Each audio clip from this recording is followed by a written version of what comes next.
श्री स्वामी समर्थ. मित्रांनो, जगण्यात दोन सगळ्यात कठीण परीक्षा असतात, म्हातारपण आणि गरिबी. हे असे पाहुणे आहेत जे आमंत्रणाशिवाय सुद्धा दार ठोठावू शकतात. जर आपण त्याचा सामना करू शकलो तर जीवनाची बाजी जिंकू शकतो, आणि जर चुकलो तर ही परीक्षा माणसाला मोडून टाकते. पण मित्रांनो, वेळ कितीही वाईट का असेना, आपल्याला शिकावं लागतं की कसं उभं राहायचं आणि स्वतःला कसं सावरायचं. आज मी तुम्हाला 4 अशा गोष्टी सांगणार आहे ज्या तुम्ही तुमच्या जीवनात स्वीकारल्या तर परिस्थिती कितीही कठीण का असेना, तुमची हिंमत कधीच खचणार नाही. या गोष्टी फक्त शब्द नाहीत तर जीवन जगण्याचे नियम आहेत. जर म्हातारपण किंवा गरिबी तुमच्या दारात येऊन उभे राहिले तरी या गोष्टी तुम्हाला कोसळण्यापासून वाचवतील. प्रेक्षक मित्रांनो, तुमचा वेळ वाया न घालवता आपण कथा सुरू करूया. चला तर मग कथा सुरू करते.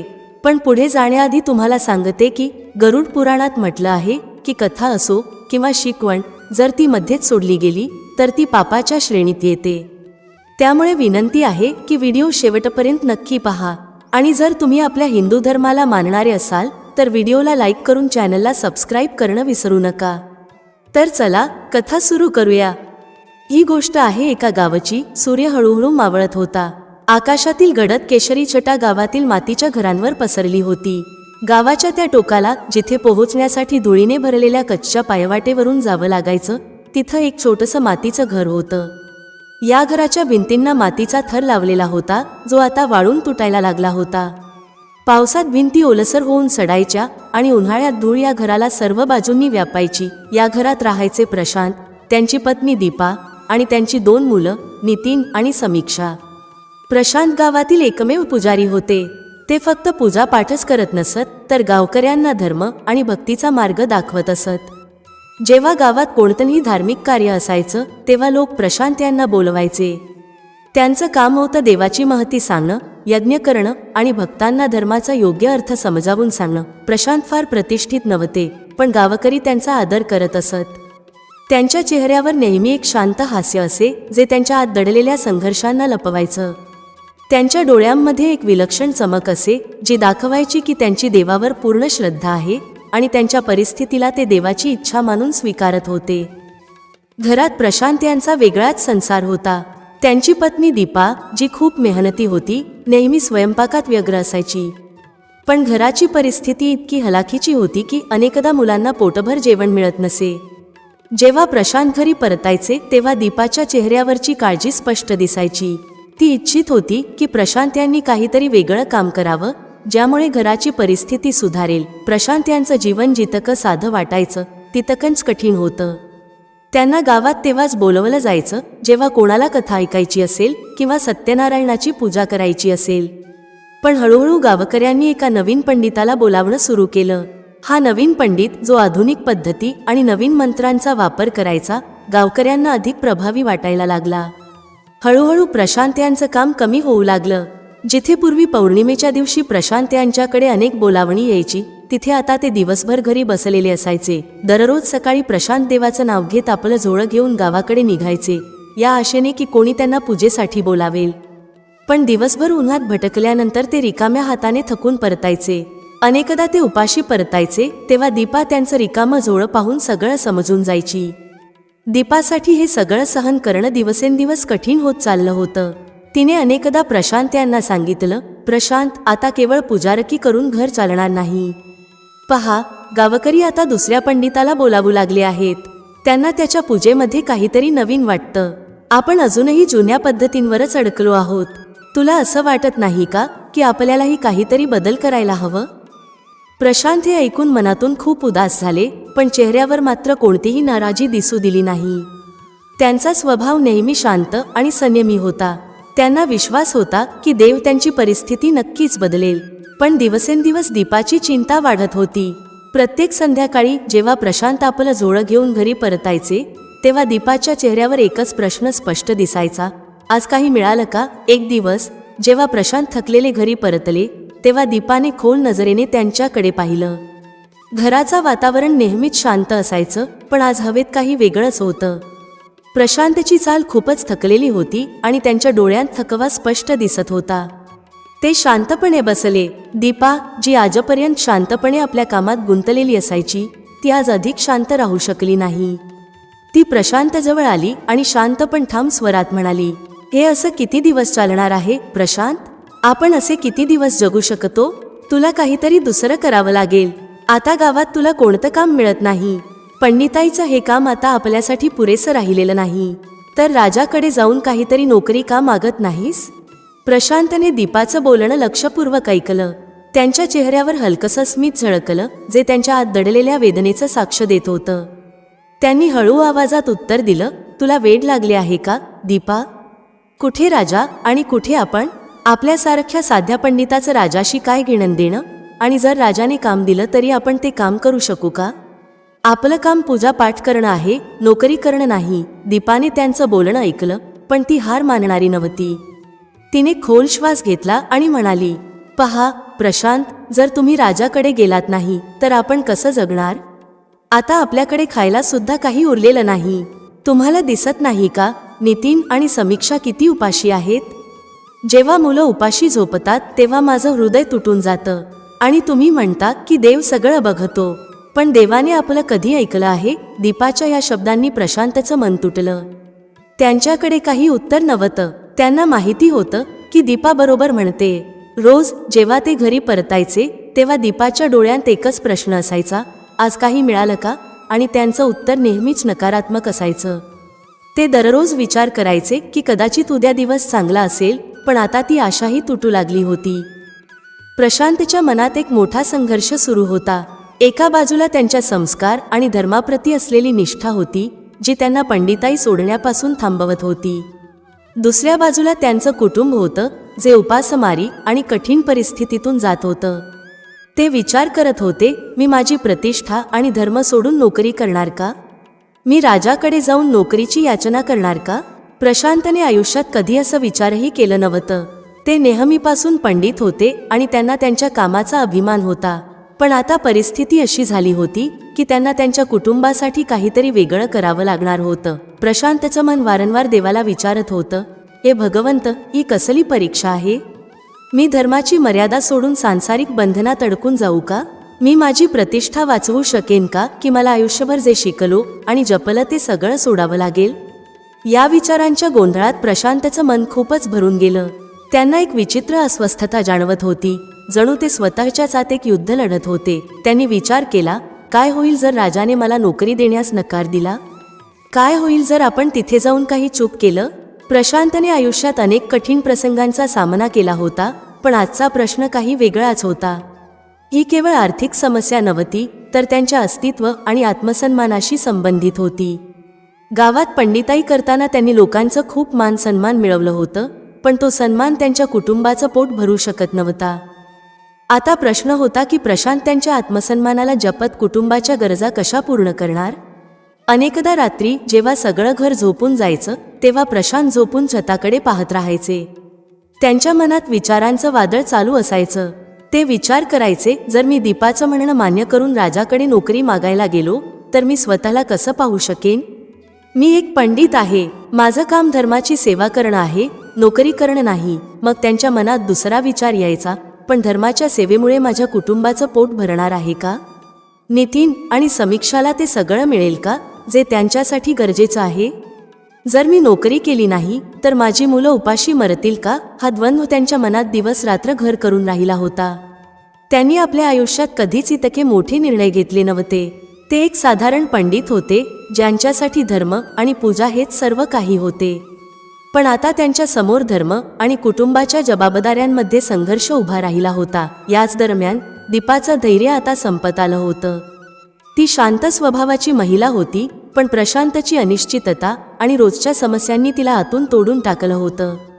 ती एक पत्नी म्हणून प्रशांतसोबत राहायला तयार होती, पण एक आई म्हणून आपल्या मुलांना उपाशी पाहणं तिला शक्य नव्हतं. जेव्हा ती आपल्या मुलांकडे पाहायची तेव्हा तिचं मन भरून यायचं. नितीन अजून लहानच होता, पण तो खूप समजदार होता. तो आपल्या छोट्या छोट्या स्वप्नांचा उल्लेख आईशी करायचा आणि म्हणायचा, आई, जेव्हा मी मोठा होईन तेव्हा आपल्या घराला पक्क बनवीन. आपणही राजाच्या महालासारखं मोठं घर बांधू. समीक्षा देखील तिच्या स्वप्नांमध्ये रमलेली असायची. तिला नवीन पुस्तकं आणि खेळणी हवी होती, पण दीपाकडे तिला देण्यासाठी काहीही नव्हतं. जेव्हा समीक्षा काही मागायची तेव्हा दीपाचं मन खूपच भारी होऊन जायचं. ती आपल्या मुलीला फक्त एवढंच म्हणायची, बेटा सगळं काही देवावर सोडून दे, एक दिवस सगळं ठीक होईल. पण या आशेचा धागा आता कमजोर होत चालला होता. दीपाने मनाशी पक्क ठरवलं होतं की आता ती प्रशांतला समजवूनच मान्य करेल. तिला माहिती होतं की प्रशांत शांत आणि संयमी स्वभावाचा आहे, पण तिला हेही माहीत होतं की ती योग्य प्रकारे समजावेल तर प्रशांत नक्कीच मान्य करतील. गावातले लोक आता प्रशांतला कमी बोलवायला लागले होते. आधी जिथे प्रत्येक पौर्णिमा आणि अमावस्येला अनेक घरांमधून बोलावणं यायचं, तिथे आता ते चुपचाप मंदिरात बसून पूजा करत राहायचे. गावाचं वातावरणही बदललं होतं. लोक आता नवीन पंडितांकडे आकर्षित होऊ लागले होते. नवीन पंडिताने गावकऱ्यांना नवीन पूजा पद्धती आणि मंत्र शिकवले होते जे त्यांना आकर्षक वाटले. नवीन पद्धती आणि रीतिरिवाजांनी गावकऱ्यांना आपल्याकडे ओढलं होतं. हे सगळं पाहून प्रशांतचं हृदय दुःखाने भरून जात असे. त्यांनी आपलं पूर्ण आयुष्य गावाच्या सेवेत समर्पित केलं होतं. माहीत नाही किती वेळा त्यांनी गावकऱ्यांना मदत केली होती जेव्हा त्यांना गरज होती. पण आज जेव्हा प्रशांत स्वतःच अडचणीत होते तेव्हा त्यांना मदतीसाठी कोणीच नव्हतं. गावातील लोक आता प्रशांतला पाहून तोंड फिरवू लागले होते. जिथे आधी ते गावाच्या मंदिरात पूजा करत तिथे आता लोक कमीच येत होते. त्यांना वाटत होतं की प्रशांतच्या पूजेमुळे आता कोणताही चमत्कार होत नाही. नवीन पंडित जास्त सक्षम आणि प्रभावी वाटू लागला होता. एका संध्याकाळी जेव्हा प्रशांत थकलेले घरी आले तेव्हा दीपाने त्यांना थांबवलं. तिला हे कळून चुकलं होतं की आता वेळ आली आहे की तिने थेट प्रशांतशी बोलावे. दीपाने खूप संयमाने बोलायला सुरुवात केली. प्रशांत, तिने हळू आवाजात म्हटलं, आता वेळ बदलत आहे. मला माहीत आहे की तुला पंडिताई खूप प्रिय आहे आणि तुला ती सोडायची नाही. पण खरंच फक्त पंडिताईने आपलं आयुष्य चालू शकतं का? पहा, नितीन आणि समीक्षा मोठी होत आहेत. त्यांना चांगलं शिक्षण हवंय, चांगले कपडे हवेत. आपण त्यांना हे सगळं देऊ शकतो का? जर आपण असेच चालत राहिलो. प्रशांतने तिचं बोलणं ऐकलं पण ते शांत राहिले. दीपाने त्यांच्या डोळ्यांकडे पाहिलं. त्यांच्या डोळ्यांत गहन दुःख होतं. तिने जाणवलं की प्रशांतसाठी हे किती कठीण आहे. तिने हळूच त्यांचा हात धरला आणि म्हणाली, तू राजाकडे जा. मी ऐकलं आहे की तो खूप दयाळू आणि न्यायप्रिय आहे. जर तू त्याच्याकडे मदत मागशील तर तो नक्कीच मदत करेल. प्रशांतने आपले डोळे खाली झुकवले. ते काहीच बोलले नाहीत, पण त्यांच्या मनात एक उधाण उठलं होतं. राजाकडे मदत मागण्याची कल्पना त्यांच्यासाठी अशक्य वाटत होती. त्यांनी कधीच राजाच्या दरबारात पाय ठेवला नव्हता आणि आता अचानक तिथे जाऊन नोकरी मागण्याचा विचार त्यांना घाबरवत होता. रात्र झाली होती. संपूर्ण घर झोपलं होतं, पण प्रशांतला झोप येत नव्हती. ते वारंवार कुस बदलत होते. त्यांच्या मनात दीपाचे शब्द घुमत होते, राजाकडे जा. हे वाक्य जणू त्यांचं मन सतत घोळवत होतं. त्यांनी विचार केला, मी खरंच राजाकडे नोकरी मागायला जाऊ का? हे माझ्यासाठी योग्य असेल का? मी एक पंडित आहे. माझं काम धर्माची सेवा करणं आहे, नोकरी करणं नाही. पण मग त्यांच्या मनात दुसरा विचार आला, जर मी नोकरी केली नाही तर माझ्या कुटुंबाचं काय होईल? हे द्वंद्व त्यांच्या मनाला दिवसरात्र घेरून राहिले होते. त्यांनी आपल्या आयुष्यात कधीही इतके मोठे निर्णय घेतले नव्हते. ते एक साधारण पंडित होते ज्यांच्यासाठी धर्म आणि पूजा हेच सर्व काही होते. पण आता त्यांच्या समोर धर्म आणि कुटुंबाच्या जबाबदाऱ्यांमध्ये संघर्ष उभा राहिला होता. याच दरम्यान दीपाचे धैर्य आता संपत आले होते.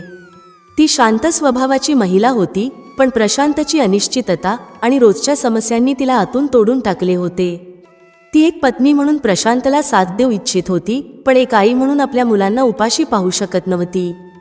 जेव्हा ती आपल्या मुलांकडे पाहायची तिचं हृदय भरून येत होतं. माझी मुलं उपाशी मरतील का? आपण याच संघर्षात आयुष्यभर राहू का? हे सर्व प्रश्न प्रशांतला बेचैन करत होते. ते उठून चौकटीवर बसले. त्यांच्या मनात गहन अस्वस्थता होती. त्यांनी विचार केला, जर मी राजाकडे गेलो तर तो माझा अपमान करेल का? जर त्याने मला दरबारातून बाहेर काढले तर काय होईल? प्रशांतने गहन श्वास घेतला आणि आकाशाकडे पाहिले. त्यांच्या हृदयातून एक प्रार्थना उमटली, हे भगवान, मला योग्य मार्ग दाखव. मी काय करू? मला राजाकडे जायला हवे का की माझ्या पंडिताईतच राहायला हवे? ते संपूर्ण रात्र बसून राहिले. त्यांच्या मनात सतत उथळपुथळ चालू होती. पण सकाळपर्यंत त्यांनी एक निर्णय घेतला. त्यांनी विचार केला, जे होईल ते होईल, पण मी देवाच्या इच्छेनुसारच वागेन. जर मला राजाकडे जायला लागले तर जाईन, पण तेव्हाच जेव्हा मला आतून हे योग्य वाटेल. सूर्याची सौम्य किरणे आकाशात हळूहळू पसरू लागली. गावाच्या छोट्या घरांमधून कच्च्या रस्त्यांवर धूळ उडत होती. गाव जागण्याच्या तयारीत होते. पक्ष्यांच्या किलबिलाटाने आणि गार वाऱ्याने वातावरण सजीव झाले होते. पण प्रशांतच्या घरात आजही चिंता आणि असमंजसता होती. प्रशांत सकाळच्या आरतीसाठी उठले, पण त्यांच्या डोळ्यांखाली थकव्याच्या रेषा स्पष्ट दिसत होत्या. त्यांनी पूर्ण रात्र नीट झोप घेतली नव्हती. कूस बदलताना त्यांच्या मनात विचारांची गर्दी चालू होती. उठल्यावर त्यांना डोक्यात हलकासा त्रास जाणवत होता. दीपा, जी आधीच उठली होती, तिने पाहिले की प्रशांतने नीट झोप घेतलेली नाही. तिच्या मनात चिंता वाढत होती. तिने विचारले, काय झाले प्रशांत? प्रशांत त्यांच्या लहान मंदिरासमोर बसून आरतीची तयारी करत होते. त्यांनी दीपाकडे पाहिले. त्यांच्या डोळ्यांमध्ये गहन थकवा आणि असमंजसता होती. ते काही बोलू इच्छित होते, त्यांचे शब्द जणू हरवले होते. काही काळाच्या शांततेनंतर प्रशांतने गहरी श्वास घेतली आणि हळू स्वरात म्हणाले, काही नाही दीपा, फक्त विचार करत होतो. पण दीपा जाणून होती की हे काही नाही, खरं तर खूप काही होते. तिला दिसत होते की प्रशांतातून खूप अस्वस्थ आहेत. तिने त्यांच्या खांद्यावर हात ठेवला आणि म्हणाली, तुला रात्री झोप लागलीच नाही, नाही का? प्रशांतने हळूच मान हलवली, जणू तो या प्रश्नाचे उत्तर देणेच टाळत होता. ते देवाच्या मूर्तीसमोर शांत उभे राहिले. त्यांच्या मनात विचारांचा एक वादळ होतं. आरती संपवल्यानंतर प्रशांतने विचार केला की आज पुन्हा गावात जातील. पण यावेळी त्यांच्या मनात एक विचित्र भीती होती. ते विचार करत होते, जर आजही कोणतेही काम मिळाले नाही तर काय होईल? मी पुन्हा रिकाम्या हाताने परत येईन का, जसं रोज घडतं? दीपाने पाहिले की प्रशांत लाठी आणि झोळी घेऊन तयार होत होते, पण त्यांच्या हातांमध्ये किंचित थरथर होती. तिने जाणले की आज त्यांना समजावण्याची योग्य वेळ आहे. प्रशांत, दीपाने सौम्य आवाजात म्हटलं, तुला आज पुन्हा गावात जाण्याची गरज नाही. का नाही? आपण काही वेगळा विचार करावे. प्रशांतने दीपाचं बोलणं ऐकलं, पण दुर्लक्ष करण्याचा प्रयत्न केला. त्यांच्या मनात एक गहन अस्वस्थता होती. त्यांना माहीत होतं की दीपा काय म्हणू इच्छित आहे, पण तो निर्णय पुढे ढकलू इच्छित होते. आपण आणखी काय करू शकतो दीपा? प्रशांत थोड्या नाराज स्वरात म्हणाले, आपलं काम हेच आहे. मी रोज गावात जातो कारण हेच माझं धर्म आहे. मी पंडित आहे आणि माझं काम पूजापाठ करणं आहे. जर मी हेच सोडलं तर माझ्याकडे उरेल काय? दीपाने एक क्षणासाठी गहिरी श्वास घेतली. मग ती ठाम स्वरात म्हणाली, प्रशांत, मला माहीत आहे की तुला पंडिताईवर खूप प्रेम आहे, पण आता ही पंडिताई आपल्या कुटुंबाचं पोट भरू शकत नाही. नितीन आणि समीक्षाला देखील चांगलं जीवन हवं आहे. काय तू त्यांना उपाशी झोपताना पाहू शकतोस? प्रशांतच्या चेहऱ्यावर एक विचित्र तणाव आला. दीपाचं बोलणं ऐकून ते शांत राहिले. त्यांच्या मनात गहन कसक झाली. त्यांनी कधीही हे विचार केलं नव्हतं की एक दिवस त्यांना धर्म आणि कुटुंबाच्या दरम्यान निवड करावी लागेल. अचानक प्रशांतच्या आत एक भावनिक वादळ उठलं. त्यांच्या मनात विचारांचा महापूर आला. ते देवाच्या मूर्तीच्या दिशेने पाहू लागले, जणू त्यांच्याकडून काही उत्तर मागत होते. त्यांच्या मनात एकच प्रश्न गुंजत होता, देवा, आम्हाला या परिस्थितीत सोडून दिलं आहेस का? मी राजाकडे जाऊन मदत मागू का? हा प्रश्न त्यांच्या मन आणि हृदयामध्ये सतत फिरत होता. ते या विचारांनी बेचैन झाले होते की जर त्यांनी राजाकडे जाण्याचा निर्णय घेतला तर हे योग्य ठरेल का? माझा आत्मसन्मान हरवेल का? माझ्या पंडिताईची प्रतिष्ठा संपेल का? पण दीपाच्या शब्दांनी त्यांच्या मनात वारंवार गोंधळ माजवला होता. नितीन आणि समीक्षा, त्यांची मुलं, त्यांचं कुटुंब, त्यांचं उत्तरदायित्व.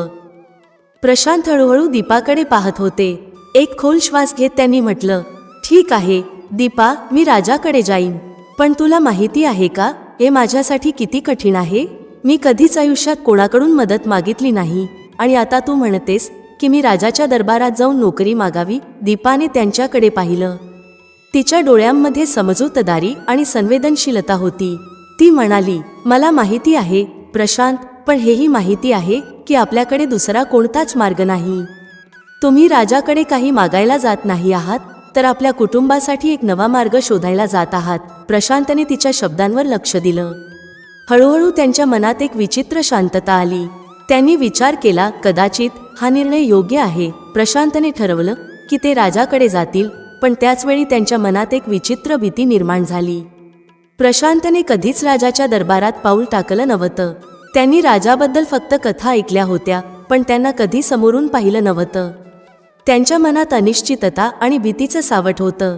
त्यांना माहीत नव्हतं की राजा त्यांच्याशी कसा वागेल. सकाळच्या शांत वेळेत प्रशांतने आपली पगडी व्यवस्थित केली आणि झोळी उचलली.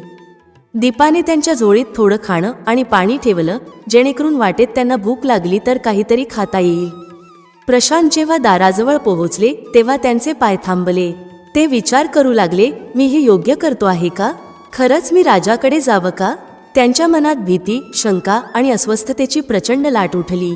त्यांनी स्वतःला सावरायचा प्रयत्न केला, पण प्रत्येक पाऊल जड वाटत होतं. राजाचा दरबार, जिथे ते जाणार होते, त्यांना एक अपरिचित आणि भयानक जागा वाटत होती. दीपाने पाहिलं की प्रशांतच्या चेहऱ्यावर चिंता स्पष्ट दिसत होती. तिला समजत होतं की हा निर्णय त्यांच्या दृष्टिकोनातून किती कठीण आहे. ती शांतपणे प्रशांतजवळ गेली, त्यांच्या खांद्यावर हात ठेवला आणि मृदू स्वरात म्हणाली, भीती बाळगू नका प्रशांत, देव तुमच्या सोबत आहे, सगळं काही ठीक होईल. प्रशांतने तिच्याकडे हळूच पाहिलं. त्यांच्या डोळ्यांमध्ये थोडासा विश्वास झळकू लागला. ठीक आहे, प्रशांत म्हणाले, मी जात आहे. जर देवाची इच्छा असेल तर सगळं काही ठीक होईल. त्यांनी हळूच दार उघडलं आणि बाहेर पडले. जेव्हा ते गावाच्या धुळीच्या रस्त्यांवर चालू लागले तेव्हा त्यांच्या पावलांमध्ये थोडी कंपकंप होती. प्रत्येक पावलासोबत ते विचार करत होते, राजाशी कसं बोलू? मी माझं म्हणणं योग्य पद्धतीने मांडू शकेन का? गावाच्या रस्त्यांवर चालत प्रशांत त्यांच्या आजूबाजूला पाहत होते. लोक आपापल्या कामांमध्ये व्यस्त होते. काही लोक शेतात काम करत होते तर काही आपापल्या जनावरांची काळजी घेत होते. कोणालाही माहिती नव्हतं की प्रशांत कुठे जात आहेत आणि त्यांच्या मनात कसा संघर्ष चालू आहे. गावातून राजाच्या दरबारापर्यंतचा रस्ता खूप लांब आणि कठीण होता.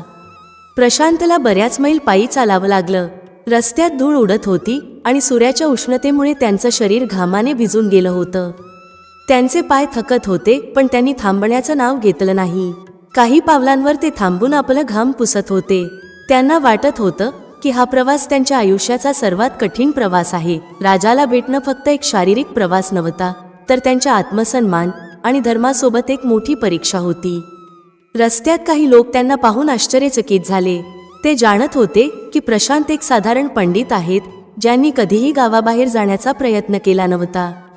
त्यांच्या चेहऱ्यावर चिंता आणि दृढतेचं अद्भुत मिश्रण होतं. जेव्हा प्रशांत अखेर राजाच्या महालाच्या जवळ पोहोचले तेव्हा त्यांचं हृदय जोरात धडधडू लागलं. महालाचं दृश्य त्यांच्यासमोर अविश्वसनीय होतं. जे एक साधारण पंडित होते ते आता त्या महालासमोर उभे होते, जो सोनं चांदीने सजलेला होता. महालाचे मोठमोठे दरवाजे समोर उभे होते, जिथे बरेच सैनिक सतर्क आणि शिस्तबद्ध उभे होते. प्रशांतचं मन भीतीने भरून गेलं. ते विचार करू लागले, मी या सैनिकांच्या समोरून जाऊ शकेन का? सैनिकांनी प्रशांतकडे पाहिलं आणि विचारलं, कुठे जाताय पंडितजी? प्रशांतने घाबरलेल्या आवाजात उत्तर दिलं, मी राजाला भेटायला आलो आहे. मला त्यांच्याकडे एक विनंती करायची आहे. सैनिकांनी प्रशांतकडे पाहिलं, मग एकमेकांकडे नजर टाकली. त्यांच्या मनात हा विचार आला की हा साधारण पंडित राजाकडे नेमकं काय सांगायला आला आहे. काही क्षणांनी त्यांनी दरवाजे उघडले आणि प्रशांतला महालात जाऊ दिलं. प्रशांत महालात प्रवेश करताच त्यांनी मनोमन प्रार्थना केली, हे भगवान, माझं रक्षण करा. मला राजासमोर माझं म्हणणं मांडण्याची शक्ती द्या. महालाच्या आतलं दृश्य प्रशांतसाठी अविश्वसनीय होतं. संगमरवरी भव्य स्तंभांवर सोन्याची नक्षी कोरली होती. दरवाज्यांवर रेशमी धाग्यांनी बनवलेले सुंदर पडदे लटकले होते. चारही बाजूने चमचमणारे झुंबर लटकलेले होते, ज्यामुळे महालाचं वातावरण अधिक भव्य दिसत होतं. हे दृश्य पाहून प्रशांतच्या मनात भीती आणि गोंधळ भरून गेला. त्यांनी स्वप्नातही असा वैभव पाहिलं नव्हतं. मी इथे माझं योग्य स्थान तयार करू शकेन का? हा प्रश्न त्यांच्या मनात पुन्हा पुन्हा येत होता. ते स्वतःला या भव्यतेच्या दरम्यान एक साधा माणूस वाटत होते, जो कधी गावाच्या माती आणि साध्या घरांबाहेरही गेला नव्हता. सैनिक त्यांना एका विशाल कक्षात घेऊन गेले. तिथे भिंतींवर सुंदर चित्रे होती, जी महाराजांच्या युद्ध आणि विजयगाथांची प्रतीकं होती. कक्षाच्या मध्यभागी एक भव्य सिंहासन होतं, जे सोन्याने जडलेलं होतं. सिंहासनाच्या चहूबाजूंनी रत्नांची चमक आणि त्याच्यावर लटकणारी शाही छत्री त्या जागेची दिव्यता दर्शवत होती. प्रशांताचं हृदय जोरात धडधडू लागलं. राजा माझं म्हणणं ऐकतील का? ते माझा उपहास करतील का, किंवा मला काही शिक्षा देतील? हा प्रश्न त्यांच्या मनात पुन्हा पुन्हा फिरत होता. काही वेळानंतर दरबारात हालचाल सुरू झाली. सैनिक झुकून सलाम करू लागले आणि शाही संगीत वाजायला लागलं. प्रशांतने पाहिलं, राजा वीर प्रताप सिंह दरबारात प्रवेश करत होते. त्यांचं व्यक्तिमत्व प्रभावशाली आणि शाही होतं. उंच कद, भव्य वस्त्र आणि चेहऱ्यावर गंभीरता आणि शांतीचा संगम. त्यांच्या मुकुटावर जडलेले रत्न त्यांच्या राजसी गरिमेला अधिकच उंचावत होते. प्रशांतांना असं वाटलं की जणू ते एखाद्या देवतेचं दर्शन घेत आहेत. राजाने आपल्या सिंहासनाकडे पावलं उचलली. त्यांची प्रत्येक पावलं शांती आणि ठामपणाचं प्रतीक होती. दरबारी त्यांना वेढून घेऊ लागले आणि त्यांच्यापुढे आपापल्या समस्या मांडू लागले. प्रशांत, जे आतापर्यंत दरबाराच्या कडेला उभे होते, आपली जोडी घट्ट पकडून होते.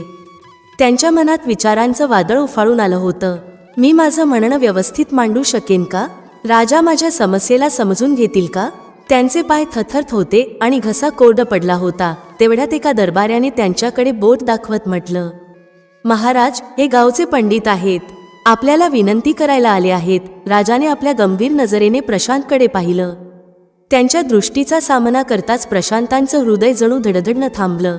ते आपल्या जागीच थबकले आणि विचार करू लागले, माझं म्हणणं ऐकलं जाईल का? पण मग त्यांनी आतल्या आत हिंमत गोळा केली. हळूहळू ते पुढे गेले. राजासमोर झुकले आणि हात जोडून उभे राहिले. त्यांचे पाय थरथरत होते, पण त्यांनी स्वतःला सावरलं. राजाने गंभीर स्वरात विचारलं, तुम्ही गावचे पंडित आहात का? हो महाराज, प्रशांतांनी हळू आवाजात उत्तर दिलं. राजाने थेट विचारलं, तुम्ही माझ्याकडून काय मागता? त्यांचा स्वर ना रागाने भरलेला होता ना कठोर. प्रशांतांनी एक खोल श्वास घेतला आणि हळूवारपणे म्हटलं, महाराज, मी आपल्याकडे भीक मागायला आलेलो नाही. मी फक्त माझ्या कुटुंबासाठी काही मदत मागतो आहे. गावात आता माझ्याकडे कोणतंही काम उरलेलं नाही. लोक आता मला पूजापाठासाठीही बोलवत नाहीत. मी इथे आपल्याकडे एखादी नोकरी मागायला आलो आहे, ज्यामुळे माझ्या मुलांचं पोट भरू शकेल. राजाने काही क्षण शांतपणे प्रशांतांकडे पाहिलं. दरबारात एक सन्नाटा पसरला. सर्व दरबारी आणि सैनिक या अनोख्या स्थितीकडे पाहत होते. राजाने आपल्या सिंहासनावरून थोडं झुकत प्रशांतांना म्हटलं, तर तुम्ही नोकरीच्या शोधात आला आहात पंडितजी. हे खरं आहे की जीवन कठीण आहे, पण पंडिताचं काम तर पूजापाठ करणं असतं. तुम्ही राजाच्या दरबारात नोकरीसाठी का आला आहात? प्रशांतांनी राजाकडे पाहिलं. त्यांच्या डोळ्यांमध्ये खोल नम्रता आणि समर्पण झळकत होतं. डोकं झुकवत त्यांनी म्हटलं, महाराज, मला माहिती आहे की पंडिताचं काम पूजा करणं आणि धर्माची सेवा करणं आहे. मी नेहमी माझ्या धर्माचं पूर्ण निष्ठेने पालन केलं आहे. पण आता गावात लोक माझ्या पूजेला मानत नाहीत. ते नव्या पंडिताला बोलावतात. माझ्याकडे काहीही उरलेलं नाही. जर मी काही केलं नाही तर माझं कुटुंब उपाशी मरेल. म्हणून मी आपल्याकडे नोकरी मागायला आलो आहे. राजाने थोडा वेळ विचार केला.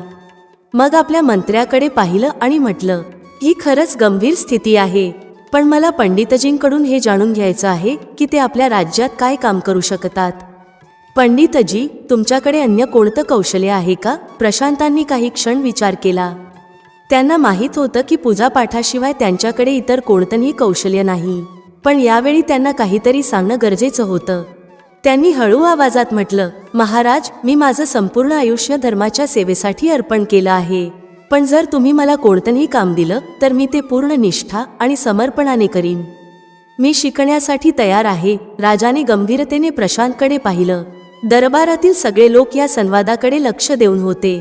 राजाच्या चेहऱ्यावर हलकासा स्मित होता, पण ते अजूनही गंभीर दिसत होते. त्यांनी म्हटलं, पंडितजी, तुमचं समर्पण दिसत आहे. मला माहिती आहे की तुम्हाला धर्माला सोडून काहीतरी वेगळं काम करणं किती कठीण असतं.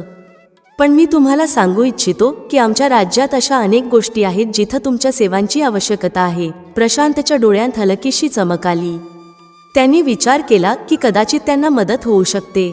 पण लगेचच राजाने काहीतरी असं विचारलं ज्यामुळे प्रशांतच्या हृदयाची धडधड अधिक वेगवान झाली. राजाने म्हटलं, तुम्हाला काही काम देण्याआधी मी तुम्हाला एक प्रश्न विचारू इच्छितो. प्रशांतने काळजीयुक्त नजरेने राजाकडे पाहिलं. प्रश्न, महाराज? त्यांनी मंद आवाजात विचारलं. हो, राजाने उत्तर दिलं. तुम्ही तुमचं पूर्ण आयुष्य धर्माच्या सेवेसाठी समर्पित केलं आहे. मला सांगा, धर्माचा सर्वात मोठा उद्देश काय आहे? राजाचा हा प्रश्न ऐकून प्रशांतचं मन अस्वस्थ झालं. त्यांच्या चेहऱ्यावर काळजीच्या रेषा गडद झाल्या. त्यांनी विचार सुरू केला की याचं उत्तर काय द्यावं. हा प्रश्न जितका सोपा वाटत होता तितकाच तो खोल होता. दरबारात शांतता पसरली. प्रत्येक दरबारी आणि सैनिक त्यांच्या जागी उभे राहून राजा आणि प्रशांतकडे पाहत होते. हा क्षण प्रशांतसाठी सर्वात कठीण होता. त्यांच्या डोक्यात विचारांचा एक वादळ उठलं. मी या प्रश्नाचं योग्य उत्तर देऊ शकेन का? प्रशांतने विचार केला. जर माझं उत्तर चुकीचं ठरलं तर राजा मला माफ करतील का? किंवा ते मला शिक्षा देतील? त्यांच्या मनात एक गहन गोंधळ चालू होता. राजाचा प्रश्न, धर्माचा सर्वात मोठा उद्देश काय आहे, त्यांच्या डोक्यात वारंवार घुमत होता. प्रशांतने जाणवलं की त्यांच्या हातांना घाम आला आहे. त्यांनी आपलं कपाळ पुसलं आणि एक खोल श्वास घेतला. त्यांच्या मनात अनेक उत्तरं आली, पण ते ठरवू शकले नाहीत की कोणतं उत्तर राजाला समाधानी करेल. धर्माचा उद्देश जीवनाची सुरक्षा आहे का? हे आध्यात्मिक शांती आहे का?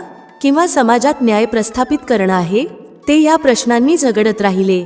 राजाची गंभीर नजर अजूनही प्रशांतकडे स्थिर होती. दरबाऱ्यांच्या चेहऱ्यावर उत्सुकता होती. काही जण विचार करत होते की हा साधा पंडित या कठीण प्रश्नाचं उत्तर कसं देईल. सैनिकही त्यांच्या जागेवर स्थिर उभे होते, पण त्यांच्या चेहऱ्यावरही हलकीशी जिज्ञासा होती. प्रशांतने आपले डोळे बंद केले आणि मनोमन देवाला प्रार्थना केली, हे भगवान, मला शक्ती दे. मला योग्य मार्ग दाखव. मला ते उत्तर देण्याची कृपा कर जे सत्य आहे आणि महाराजांना समाधानी करेल. त्यांच्या मनात असंख्य विचार धावत होते. ते विचार करत होते, धर्माचा उद्देश समाजाचं संरक्षण करणं आहे का, की आत्म्याचं मुक्ती मिळवणं? याचं उत्तर सामाजिक न्याय आहे की आध्यात्मिक ज्ञान? जितकं ते विचार करत होते तितकी त्यांच्या मनातील दुविधा अधिक गडद होत होती. ते मनोमन चिंतित होते, जर मी चुकीचं उत्तर दिलं तर महाराज रागावतील. ते मला या दरबारातून बाहेर काढतील. मग मी माझ्या कुटुंबाकडे कसा परत जाईन? दीपा आणि मुलं मला काय म्हणतील? जर मी राजाला समाधानी करू शकलो नाही तर माझं सगळं तप व्यर्थ होईल. प्रशांतच्या हृदयातील हा अंतर्द्वंद्व त्यांना अधिकच अस्थिर करत होता. त्यांना माहीत होतं की आता त्यांना उत्तर द्यावं लागेल, पण त्यांच्या आत इतकी शक्ती नव्हती की ते सरळ काहीतरी बोलू शकतील. त्यांनी डोळे बंद करून मनोमन प्रार्थना केली, हे प्रभू, माझं रक्षण कर. मला योग्य शब्द आणि धैर्य दे. थोड्या वेळाने प्रशांतने गहरी श्वास घेतली आणि हळूहळू राजाकडे पाहिलं. त्यांच्या चेहऱ्यावर काळजी आणि भीती स्पष्ट दिसत होती. महाराज, प्रशांतने मंद आवाजात म्हटलं, धर्माचा सर्वात मोठा उद्देश माणसाच्या आत शांती आणि सौहार्द प्रस्थापित करणं आहे. धर्म आपल्याला शिकवतो की आपण आपल्या जीवनात संतुलन कसं राखावं. प्रशांतच्या शब्दांमुळे त्यांच्या मनात थोडा विश्वास जागा, पण त्यांना अजूनही खात्री नव्हती की त्यांचं उत्तर योग्य होतं की नाही. दरबारात शांतता पसरली.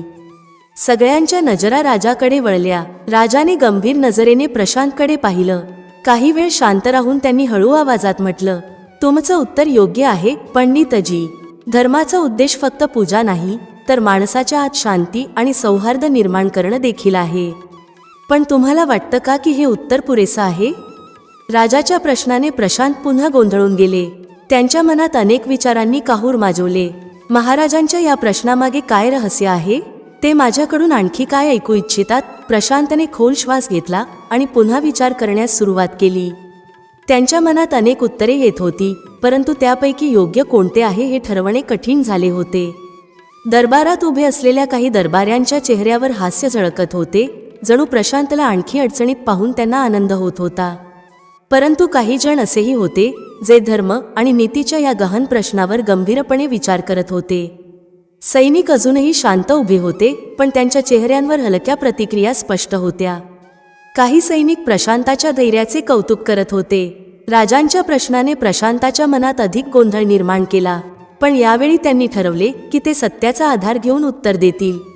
त्यांनी डोळे मिटले, प्रभूंचे स्मरण केले आणि खोल श्वास घेत उत्तर दिले, महाराज, धर्माचा उद्देश केवळ शांती आणि सौहार्द निर्माण करणे नाही, तर मानवतेची सेवा करण्याचा मार्गही दाखवतो.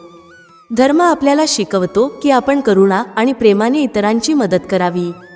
हाच खरा धर्म आहे जो जीवनाला अर्थ देतो. हे बोलून प्रशांताने राजांकडे पाहिले. त्यांच्या चेहऱ्यावर थोडीशी शांती दिसत होती, परंतु ते अजूनही साशंक होते. दरबारात पुन्हा एकदा शांतता पसरली. राजांनी प्रशांताकडे पाहिले. त्यांच्या चेहऱ्यावर हलकीशी स्मितरेषा होती, पण त्यांच्या डोळ्यांमध्ये अद्याप गहन गंभीरता होती. काही काळाच्या शांततेनंतर राजा म्हणाले, तुमचं उत्तर योग्य आहे पंडितजी.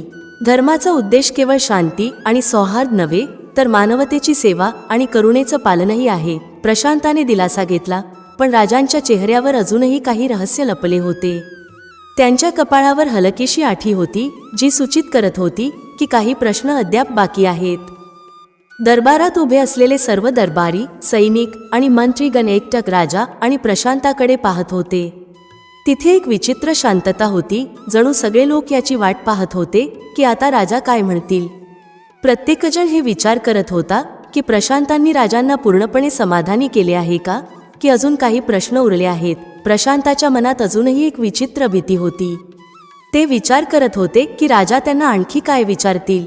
त्यांनी राजांच्या डोळ्यांत पाहिले, जिथे एक वेगळी चमक होती, जी सूचित करत होती की अजून परीक्षा संपलेली नाही. राजांनी प्रशांताकडे पाहिले आणि काही क्षणांच्या शांततेनंतर म्हणाले, पंडितजी, तुम्ही आतापर्यंत योग्य उत्तरे दिली आहेत, पण धर्माची समज फक्त उत्तर देण्याने होत नाही. धर्माचा खरा उद्देश तेव्हा समजतो जेव्हा आपण तो आपल्या जीवनात आचरणात आणतो. प्रशांतांच्या मनात पुन्हा एकदा भीती निर्माण झाली. त्यांना कळून चुकले होते की राजा त्यांना आणखी काही विचारणार आहेत. त्यांचे श्वास वेगवान झाले आणि ते लक्षपूर्वक राजांचे बोलणे ऐकू लागले. राजा म्हणाले, आता मी तुम्हाला आणखी एक प्रश्न विचारतो. तुम्ही म्हणाला की धर्म आपल्याला शांती, सौहार्द आणि मानवतेची सेवा शिकवतो. पण सांगा, जर तुम्ही तुमच्या धर्माचे पालन करत असताना अशा परिस्थितीत सापडलात जिथे तुम्हाला ठरवावे लागेल की काय बरोबर आहे आणि काय चूक, तर तुम्ही कसा निर्णय घ्याल? धर्माच्या मदतीने तुम्ही बरोबर आणि चुकीचे ठरवू शकता का? राजांचा हा प्रश्न ऐकून प्रशांत चकित झाले. हा प्रश्न केवळ कठीण नव्हता, तर त्यांच्या जीवनातील प्रत्येक निर्णयाला आव्हान देणारा होता. त्यांनी विचार करण्यास सुरुवात केली की याचं उत्तर कसं द्यावं. हा एक असा गहन प्रश्न होता ज्याचं उत्तर फक्त ज्ञानाने नाही, तर अनुभव आणि अंतःकरणाने दिलं जाऊ शकत होतं. प्रशांत एक साधे पंडित होते, ज्यांचं काम पूजा अर्चा करणं होतं. पण आता त्यांच्या समोर असा प्रश्न उभा राहिला होता जो त्यांना धर्माच्या खोलीत घेऊन जाण्यासाठी भाग पाडत होता. त्यांनी विचार केला, जर मी चुकीचं सांगितलं तर काय होईल? राजा माझ्यावर रागावतील का? ही माझी अंतिम परीक्षा असेल का? त्यांच्या मनात विचारांचं वादळ उठलं. प्रशांत त्यांच्या अंतर्गत संघर्षात गुंतून गेले. ते विचार करत होते, धर्माचं पालन नेहमीच योग्य असतं, पण धर्म आपल्याला प्रत्येक परिस्थितीत योग्य निर्णय घेण्याची क्षमता देतो का? त्यांनी आपल्या चंचल मनाला शांत करण्याचा प्रयत्न केला आणि खोल श्वास घेतला. त्यांच्या आतला संघर्ष आता अधिक तीव्र झाला होता. काही क्षण राजाच्या डोळ्यांत पाहिल्यानंतर प्रशांतने आत्मविश्वासाने उत्तर दिले, महाराज, धर्माचे पालन करणे हेच सर्वात मोठे मार्गदर्शन आहे. धर्म आपल्याला शिकवतो की कोणत्या क्षणी काय करावे, पण काही परिस्थिती इतक्या गुंतागुंतीच्या असतात की योग्य आणि अयोग्याचा निर्णय घेणे कठीण होऊन जाते. राजाने प्रशांताचे उत्तर लक्षपूर्वक ऐकले. त्यांच्या चेहऱ्यावर अजूनही गंभीरता होती. प्रशांतने आपल्या बोलण्याला पुढे नेले, अशा वेळी आपण आपल्या अंतःकरण आणि विवेकाचा आधार घ्यायला हवा. धर्म आपल्याला दिशा दाखवतो, पण अंतिम निर्णय आपलाच असतो. जर आपला विवेक धर्माच्या सिद्धांतांशी जुळत असेल तर तो निर्णय योग्य ठरतो. आपले म्हणणे पूर्ण करून प्रशांतने राजाकडे पाहिले. त्यांच्या मनात अजूनही भीती होती की त्यांचे उत्तर योग्य आहे का. दरबारात पुन्हा एकदा शांतता पसरली. सर्व दरबारी एकमेकांकडे पाहू लागले. काहींनी मनोमन विचार केला की प्रशांताचे उत्तर योग्य आहे, तर काही अजूनही संभ्रमात होते. सैनिक, जे आतापर्यंत कोणतेही भाव न दाखवता उभे होते, त्यांच्याही चेहऱ्यावर हलक्या प्रतिक्रिया दिसू लागल्या. हा प्रश्न खरोखरच अतिशय गंभीर होता आणि त्याचे उत्तर देणे कोणासाठीही सोपे नव्हते. राजाने प्रशांताकडे गडद नजर टाकली आणि काही काळ मौन राहिले. हे मौन आणखी गहिरे झाले, जणू संपूर्ण दरबार या मौनाच्या समाप्तीची प्रतीक्षा करत होता. राजा आपल्या सिंहासनावरून उठून म्हणाले, पंडितजी, तुमचे उत्तर योग्य आहे. धर्म आपल्याला दिशा दाखवतो, पण अंतिम निर्णय आपला विवेक घेतो. हे सत्य आहे की प्रत्येक परिस्थितीत धर्म आणि विवेक यांच्यात संतुलन साधणे गरजेचे आहे. प्रशांतने खोलवर श्वास घेतला. त्यांच्या हृदयाचा भार आता थोडा हलका झाला होता.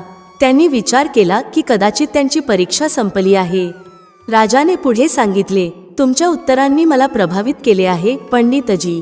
मी पाहतोय की तुम्ही केवळ धर्मनिष्ठ नाही, तर तुमच्यात योग्य निर्णय घेण्याची क्षमता देखील आहे. हे ऐकून प्रशांताच्या चेहऱ्यावर हलकी स्मितरेषा उमटली.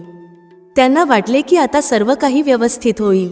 पण त्याच वेळी राजाने काहीतरी असे सांगितले ज्याने प्रशांताला पुन्हा एका गोंधळात टाकले. राजा म्हणाले, पंडितजी, तुमची परीक्षा अजून संपलेली नाही. तुमच्या उत्तरांनी मला समाधान दिले आहे, पण आता मी पाहू इच्छितो की तुम्ही प्रत्यक्ष जीवनात कसे निर्णय घेता. प्रशांत थक्क झाले. त्यांना वाटले की परीक्षा संपली आहे, पण आता त्यांच्या समोर एक नवी आव्हान उभी होती. राजाने आदेश दिला की प्रशांतांना राज्यातील वेगवेगळ्या भागांत पाठवले जाईल, जिथे त्यांना अनेक समस्यांना सामोरे जावे लागेल. आणि त्या समस्यांचे धर्म आणि विवेकाच्या आधारावर निराकरण करावे लागेल. राजा म्हणाले, जर तुम्ही या आव्हानांचे योग्य समाधान करू शकला तर मी तुम्हाला माझ्या सेवेत समाविष्ट करेन. प्रशांताच्या हृदयात पुन्हा भीती उत्पन्न झाली. त्यांनी विचार केला, आता काय होईल? मी या कठीण परीक्षांमध्ये यशस्वी होऊ शकतो का? राजाच्या घोषणेनंतर त्यांच्या चेहऱ्यावर संभ्रम आणि भीतीची छाया दिसू लागली. ते विचार करू लागले, मला कोणत्या परिस्थितींना सामोरे जावे लागेल? मी पात्र आहे का? त्यांचा आतापर्यंतचा प्रवास एका साध्या पंडिताचा होता, जो पूजा अर्चा आणि धार्मिक विधींमध्ये मर्यादित होता. पण आता त्यांना खरी दुनिया समजून घेत त्या आव्हानांना सामोरे जायचे होते. प्रशांतने नम्रतेने राजाकडे झुकून सांगितले, महाराज, मी तुमच्या सेवेसाठी तयार आहे. कृपया मला सांगा, मला कुठे जावे लागेल आणि कोणत्या प्रकारच्या समस्यांना सामोरे जावे लागेल? राजाने हलकी स्मितरेषा दाखवत सांगितले, तुम्हाला राज्यातील विविध भागांमध्ये पाठवले जाईल, जिथे लोक कठीण परिस्थितींना सामोरे जात आहेत. या समस्या केवळ आर्थिक किंवा सामाजिक नसतील, तर नैतिक आणि धार्मिक आव्हानेही असतील. मी पाहू इच्छितो की तुम्ही या परिस्थितीत धर्म, न्याय आणि विवेकाच्या आधारावर कसे निर्णय घेता. राजाच्या आदेशानुसार प्रशांतने मान झुकवून ते स्वीकारले आणि दरबारातून बाहेर पडताना विचार केला, ही खूप मोठी जबाबदारी आहे. जर मी अपयशी ठरलो तर माझं जीवन निरर्थक ठरेल. महालाबाहेर त्यांची पत्नी दीपा आणि मुलं नितीन आणि समीक्षा त्यांची वाट पाहत होते. त्यांना पाहताच प्रशांतचं मन थोडं हलकं झालं. दीपाने काळजीने विचारलं, काय झालं प्रशांत? राजाने काय सांगितलं? प्रशांतने सगळी माहिती विस्ताराने दीपाला सांगितली. दीपाने त्यांचं म्हणणं लक्षपूर्वक ऐकलं आणि म्हणाली, ही खरोखर कठीण परीक्षा आहे, पण मला विश्वास आहे की तुम्ही ती पार कराल. तुमच्यामध्ये धर्म आणि न्याय यांची खरी भावना आहे, तीच तुम्हाला मार्गदर्शन करेल. दीपाच्या शब्दांनी प्रशांताच्या मनाला थोडी शांतता मिळाली, पण आता त्यांच्यासमोर एक लांब प्रवास होता. राजाने पहिलं स्थान सांगितलं होतं, जे प्रशांताच्या गावापासून खूप लांब होतं. तिथे पोहोचण्यासाठी अनेक दिवस पायी प्रवास करावा लागणार होता. प्रशांतने आपला प्रवास सुरू केला. त्यांच्याजवळ फक्त एक छोटं झोळं होतं, ज्यामध्ये काही आवश्यक सामान होतं. उन्हाळ्याच्या तीव्र उष्णतेत चालणं खूप कठीण होतं. अनेक वेळा तहानेने त्यांचा घसा कोरडा पडायचा, पण पाणी मिळणं कठीण झालं. प्रत्येक अडचणीत त्यांनी विचार केला, ही देवाची इच्छा आहे, मी हा प्रवास पूर्ण करीन. रस्त्यात त्यांनी अनेक गावं ओलांडली. या गावांमध्ये लोक साधं जीवन जगत होते, पण प्रशांताने पाहिलं की प्रत्येक गावात काही ना काही समस्या होत्या. कुठे पाण्याची कमतरता होती, तर कुठे शिक्षणाची कमी. 3 दिवसांच्या कठीण प्रवासानंतर प्रशांत त्या गावात पोहोचले, जिथे राजा त्यांना पाठवू इच्छित होता. हे गाव डोंगरांच्या मध्ये वसलेलं होतं आणि चारही बाजूला हिरवळ होती. पण तिथे पोहोचल्यावर त्यांनी पाहिलं की लोक उदास आणि निराश होते. वाऱ्यात एक विचित्र अस्वस्थता होती. प्रशांताने गावच्या मुखिया जगदीश यांना विचारलं, येथील लोक इतके त्रस्त का आहेत? काय समस्या आहे? जगदीशने खोल श्वास घेतला आणि म्हणाले, पंडितजी, आमच्या गावात पाण्याची खूप कमतरता झाली आहे. आमची शेती वाळून गेली आहे आणि लोक तहानेने मरत आहेत. आम्ही खूप प्रयत्न केले, पण प्रत्येक वेळेस अपयशी ठरलो. प्रशांताने विचार केला, ही समस्या नैसर्गिक आहे, पण याचं समाधान धर्म आणि विवेकाने कसं करता येईल? त्यांनी गावच्या मोठ्या वयाच्या लोकांना एकत्र करून सांगितलं, आपल्याला संयमाने आणि शहाणपणाने काम करायला हवं. आपण देवाची प्रार्थना केली पाहिजे. प्रशांताने सुचवलं की गावाच्या मंदिरात एक यज्ञ करावा आणि देवाकडे पावसासाठी प्रार्थना करावी. गावचे लोक सहमत झाले. यज्ञाचं आयोजन झालं आणि सगळ्यांनी एकत्र येऊन श्रद्धेने प्रार्थना केली. यज्ञानंतर प्रशांत म्हणाले, आपल्याला संयम ठेवायला हवा. देव आपली प्रार्थना नक्कीच ऐकतील.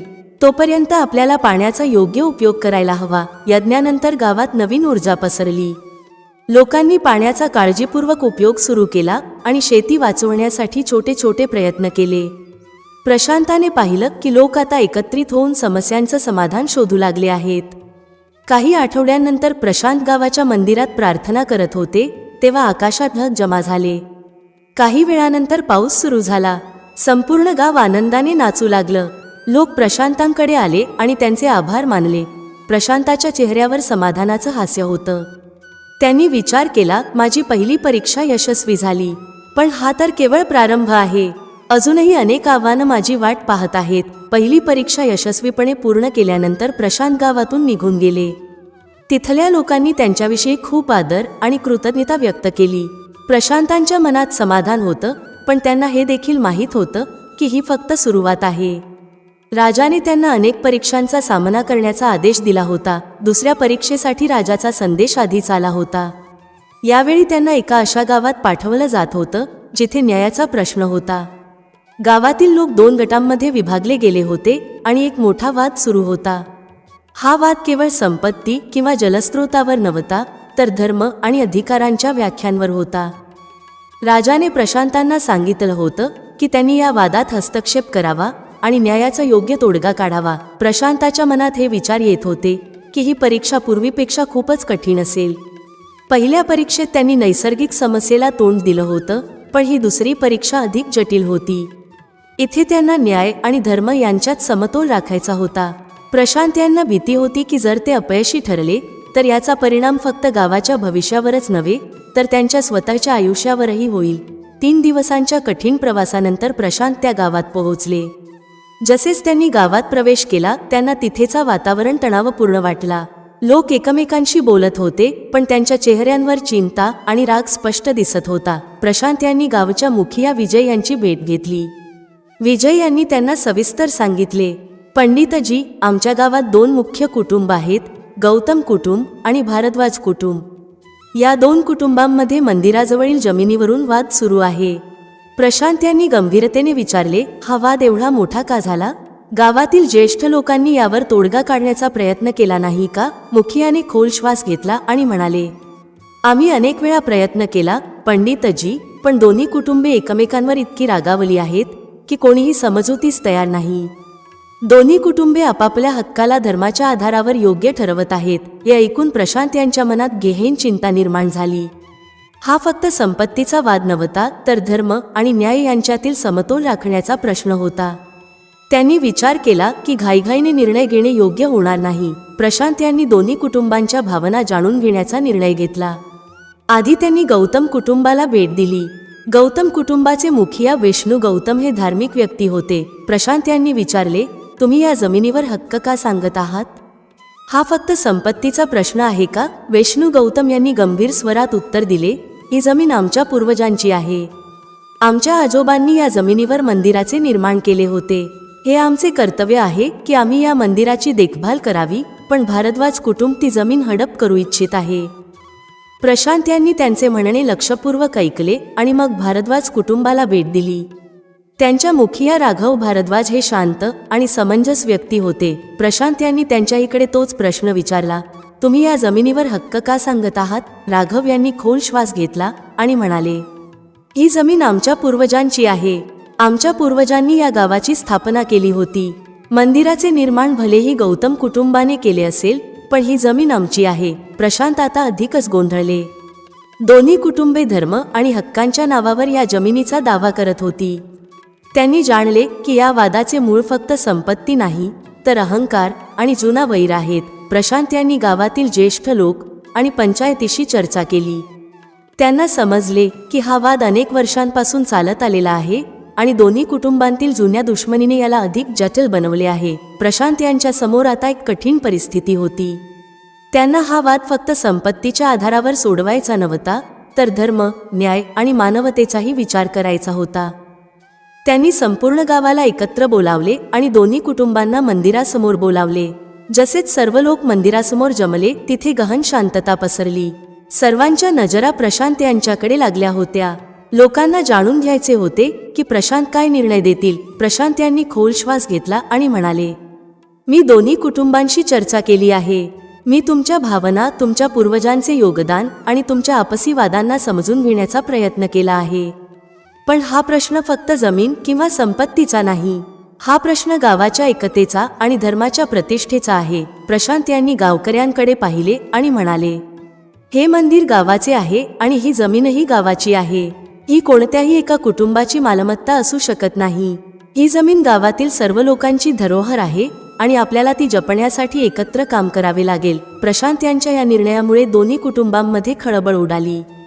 पण प्रशांत यांनी शांतपणे आपले म्हणणे पुढे मांडले. त्यांनी सांगितले, जर आपण एकमेकांशी भांडत राहिलो तर केवळ हे मंदिरच नष्ट होणार नाही, तर गावाची एकताही तुटेल. आपल्याला आपला अहंकार आणि जुने वाद बाजूला ठेवून एकत्र काम करावे लागेल. मी आपल्यापैकी सर्वांना विनंती करतो की मंदिर आणि जमिनीची देखभाल करण्यासाठी एक समिती तयार करावी, ज्यामध्ये गावातील सर्व लोकांचा समावेश असेल. या जमिनीचा उपयोग गावाच्या विकासासाठी आणि धर्माच्या सेवेसाठी केला जावा. गावातील लोक, जे आधी या वादात अडकले होते, हळूहळू प्रशांत यांच्या विचारांना सहमत होऊ लागले. गौतम आणि भारद्वाज कुटुंबांच्या मुखियांनीही प्रशांत यांच्या निर्णयाचा आदर केला. त्यांच्या चेहऱ्यावर शांततेचे भाव पुन्हा दिसू लागले. प्रशांत यांच्या या निर्णयानंतर गावात एक नवी एकता आणि शांतता पसरली.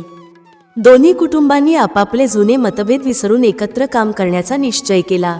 गावकऱ्यांनी प्रशांत यांचे आभार मानले आणि त्यांना आपला मार्गदर्शक मानले. प्रशांत यांनी एक खोल श्वास घेतला आणि मनात विचार केला, माझी दुसरी परीक्षा देखील यशस्वी झाली. देवाच्या कृपेने हे काम पूर्ण झाले आहे. पण हा शेवट आहे का, की अजून काही परीक्षा बाकी आहेत? दुसरी परीक्षा यशस्वीरित्या पूर्ण केल्यानंतर प्रशांत यांना जाणवले की राजाने दिलेल्या परीक्षा केवळ बाह्य आव्हानांपुरत्या मर्यादित नव्हत्या, तर त्या त्यांच्या आतल्या संघर्षांनाही समोर आणत होत्या. प्रशांत मानसिक आणि भावनिक दृष्टिकोनातून थकले होते. त्यांनी विचार केला, मी 2 कठीण परीक्षा तर पार केल्या आहेत, पण पुढील आव्हाने याहून अधिक कठीण असू शकतात. प्रशांत यांनी विचार केला की कदाचित आता त्यांची परीक्षा संपली असेल. पण त्याचवेळी राजाचा आणखी एक संदेश त्यांना मिळाला. हा संदेश त्यांच्या तिसऱ्या परीक्षेबद्दल होता. यावेळी त्यांना एका अशा गावात पाठवले जात होते जिथे सामाजिक आणि नैतिक अधःपतन अत्युच्च टप्प्यावर पोहोचले होते. राजाने प्रशांत यांना आदेश दिला की ते या गावात जाऊन लोकांमध्ये हरवलेले नैतिक मूल्य पुन्हा प्रस्थापित करतील आणि समाजात एकता आणतील. हे ऐकून प्रशांत यांना आश्चर्य वाटले. आतापर्यंत त्यांनी नैसर्गिक आणि न्यायाशी संबंधित समस्यांना तोंड दिले होते, पण ही परीक्षा अधिक जटिल आणि सखोल होती. त्यांना लोकांच्या मन आणि मानसिकतेत बदल घडवायचा होता. प्रशांत यांनी तिसऱ्या परीक्षेसाठी आपली यात्रा सुरू केली. रस्ता लांब आणि कठीण होता. त्यांच्या मनात वारंवार हा विचार येत होता, मी या नव्या आव्हानाचा सामना कसा करू? जेव्हा ते गावाच्या जवळ पोहोचले तेव्हा त्यांनी पाहिले की गावाचे वातावरण पूर्णपणे वेगळे होते. इतर गावांच्या तुलनेत येथे लोक एकमेकांशी बोलतही नव्हते. रस्त्यांवर काही लोक एकटे उभे होते आणि त्यांच्या चेहऱ्यावर उदासी आणि ताण स्पष्ट दिसत होता. प्रशांत यांनी गावात प्रवेश केला तेव्हा सर्वत्र एक विचित्र शांतता जाणवत होती. लोकांच्या चेहऱ्यावर राग आणि चिंता स्पष्ट दिसत होती. येथेचे वातावरण अराजक आणि अस्वस्थ होते. प्रशांत यांनी गावाच्या मुखिया रामनाथ यांची भेट घेतली. त्यांनी विचारले, येथील लोक इतके अस्वस्थ आणि असंतुष्ट का आहेत? काही मोठी समस्या आहे का? रामनाथ यांनी खोल श्वास घेतला आणि म्हणाले, पंडितजी, आमच्या गावाची स्थिती खूप खराब झाली आहे. लोक आता एकमेकांवर विश्वास ठेवत नाहीत. येथे प्रत्येक जण फक्त स्वतःच्या स्वार्थासाठी जगतो आहे. कुटुंबे तुटत आहेत आणि लोक नैतिक मूल्य विसरत आहेत. आधी आमचे गाव शांत आणि समृद्ध होते, पण आता ते अराजकतेचे केंद्र बनले आहे. प्रशांत यांनी रामनाथ यांचे म्हणणे लक्षपूर्वक ऐकले. त्यांनी विचार केला, ही समस्या केवळ बाहेरची नाही, ही लोकांच्या आतल्या नैतिक पतनाशी संबंधित आहे. हे सोडवणे अत्यंत कठीण असेल, कारण यासाठी लोकांच्या विचारसरणीत बदल करावा लागेल. रामनाथ यांनी गावातील काही घटनांचा उल्लेख केला. त्यांनी सांगितले, गेल्या काही महिन्यांत गावात छोट्या छोट्या गोष्टींवरून भांडणे होत आहेत. भाऊ भावांमध्ये भांडण होत आहे. आई वडील मुलांपासून वेगळे होत आहेत. हे सगळे पाहून मन खूप दुःखी होते. प्रशांत यांना हे ऐकून खोल चिंता वाटली. त्यांनी विचार केला, मी या गावात शांती आणि एकता कशी आणू शकतो? ही समस्या संपत्ती किंवा धर्माची नाही, तर ती मानवता आणि नैतिकतेची आहे. प्रशांत यांनी निश्चय केला की ते काही दिवस गावात राहतील, जेणेकरून लोकांच्या मानसिकतेला समजून घेता येईल आणि त्यांच्या खऱ्या समस्यांचे समाधान करता येईल. त्यांनी गावाच्या मंदिरात राहण्याचा निर्णय घेतला. प्रशांत यांनी पाहिले की जिथे एकेकाळी गावाचे मंदिर सामाजिक एकता आणि धर्माचे केंद्र होते, तिथे आता ते जवळजवळ रिकामे पडले होते. प्रशांत यांचे मन व्यथित झाले. त्यांनी गावाच्या मंदिरात जाऊन देवासमोर प्रार्थना केली आणि म्हणाले, हे प्रभू, मला योग्य मार्ग दाखव. ही परीक्षा केवळ बाह्य नाही, तर ही माझी आतली परीक्षा देखील आहे. मी या लोकांमध्ये शांतता आणि नैतिकता पुन्हा कशी स्थापित करू शकतो? पुढील काही दिवस प्रशांत गावातील लोकांना भेटत राहिले आणि त्यांच्या समस्या समजून घेण्याचा प्रयत्न केला. त्यांनी पाहिले की लोक छोटे छोटे स्वार्थांमध्ये गुंतले आहेत. कोणीही एकमेकांना मदत करण्यास तयार नव्हते. लोकांच्या नात्यांमध्येही गोंधळ आणि ताण वाढला होता. एका दिवशी प्रशांत यांनी गावातील काही ज्येष्ठ नागरिकांना भेटले. त्यांनी विचारले, तुमच्या गावाची ही परिस्थिती केव्हापासून सुरू झाली? आधी तर हे गाव समृद्ध आणि शांत होते, पण आता याचे वातावरण पूर्ण बदलले आहे. गावातील एक ज्येष्ठ रामस्वरूप यांनी खोल श्वास घेत म्हणाले, पंडितजी, हे सर्व तेव्हापासून सुरू झाले जेव्हा गावात लोभ आणि स्वार्थाने जागा बनवली.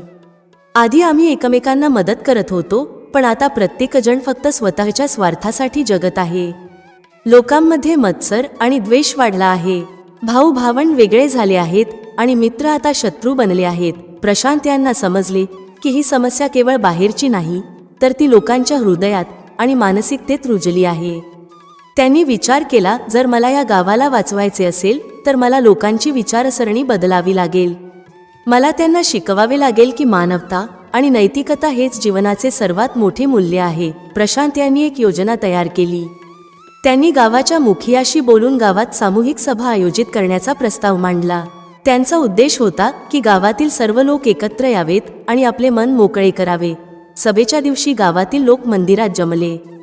प्रशांत यांनी सर्वांना शांततेने बसण्यास सांगितले आणि म्हणाले, आपण येथे केवळ आपल्या समस्यांवर चर्चा करण्यासाठी आलेलो नाही. आपण येथे हे समजण्यासाठी जमलो आहोत की आपण कुठे चुकलो. आपल्याला हे पाहावे लागेल की आपण आपल्या जुन्या नैतिक मूल्यांना कसे गमावले आणि एकमेकांपासून कसे दूर झालो. गावचे मुखिया रामनाथ यांनी सर्वप्रथम आपले विचार मांडले. त्यांनी म्हटले, आपण आपले नाते आणि समाज तोडले आहे. आपल्याला हे विचार करावे लागेल की आपण हे पुन्हा कसे जोडू शकतो. यानंतर गावातील लोक एक एक करून आपापल्या समस्या सांगू लागले. कोणी सांगितले की त्यांच्या कुटुंबात भांडण आहे, तर कोणी म्हटले की गावात आता आधीची सहकार्य भावना उरलेली नाही. हळूहळू लोकांनी आपले दुःख आणि तक्रारी शेअर केल्या. प्रशांत यांनी पाहिले की जेव्हा लोक आपले दुःख आणि वेदना शेअर करत होते, तेव्हा त्यांच्या मनाचे ओझे हलके होत होते. त्यांनी जाणले की ही केवळ सुरुवात आहे. त्यांना गावात विश्वास आणि एकता स्थापित करण्यासाठी अधिक प्रयत्न करावे लागतील. सभेच्या शेवटी प्रशांत म्हणाले, आपली सर्वात मोठी समस्या ही आहे की आपण एकमेकांवर विश्वास ठेवणे सोडून दिले आहे. आपल्याला पुन्हा विश्वास ठेवायला शिकावे लागेल. आपल्याला समजून घ्यावे लागेल की समाजात एकता आणि नैतिकता सर्वात महत्त्वाची आहेत. प्रशांत यांचे बोलणे ऐकून गावातील लोक विचारात पडले. त्यांना माहिती होते की प्रशांत सत्य बोलत आहेत, पण त्यांच्यासाठी हा बदल करणे सोपे नव्हते. प्रशांत यांनी त्यांना आश्वासन दिले, हा मार्ग सोपा नसेल, पण जर आपण सर्वजण एकत्र प्रयत्न करू तर आपण पुन्हा आपल्या गावाला एकत्र करू शकतो. आपल्याला आपल्या स्वार्थाला सोडून एकमेकांना मदत करावी लागेल. सभेनंतर गावात हालचाल सुरू झाली. लोकांच्या मनात काहीतरी बदल होत असल्याचे जाणवू लागले. ते पहिल्यांदा खुलेपणाने एकमेकांशी बोलू लागले. ही एक छोटी सुरुवात होती, पण हा संकेत होता की लोक त्यांच्या समस्यांना ओळखू लागले आहेत आणि त्यावर तोडगा काढण्याच्या दिशेने पावले उचलू लागले आहेत. सभेनंतर प्रशांत यांनी गावातील काही कुटुंबांना वैयक्तिकरित्या भेटायला सुरुवात केली.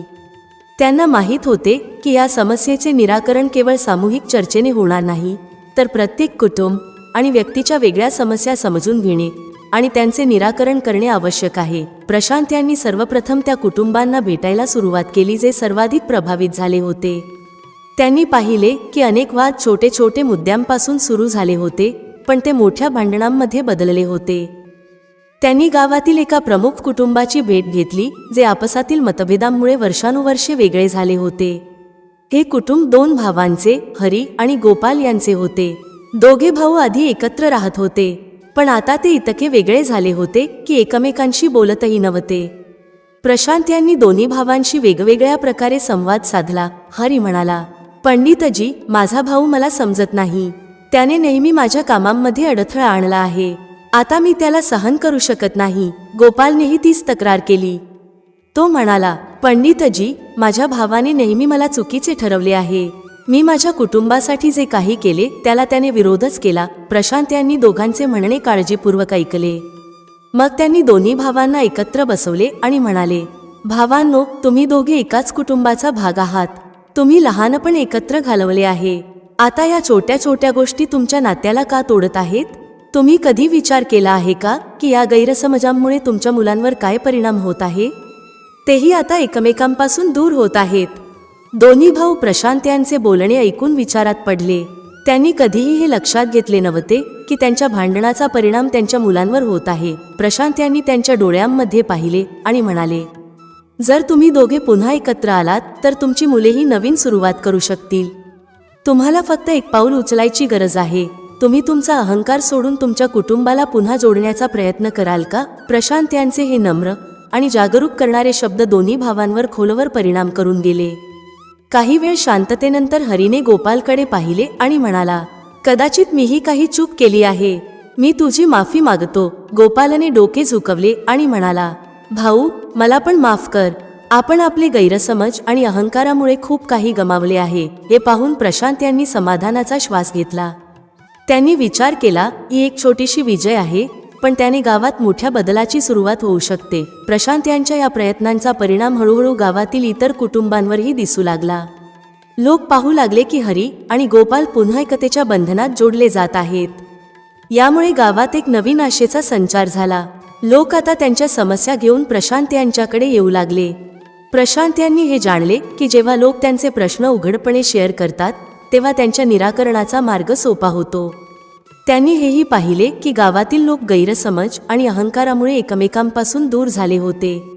आता त्यांचे काम होते या अंतरांना कमी करणे आणि सामूहिक एकता पुन्हा स्थापित करणे. गावात बदलाची सुरुवात झाली होती, पण प्रशांत यांच्या मनात अजूनही एक अंतर्गत संघर्ष सुरू होता.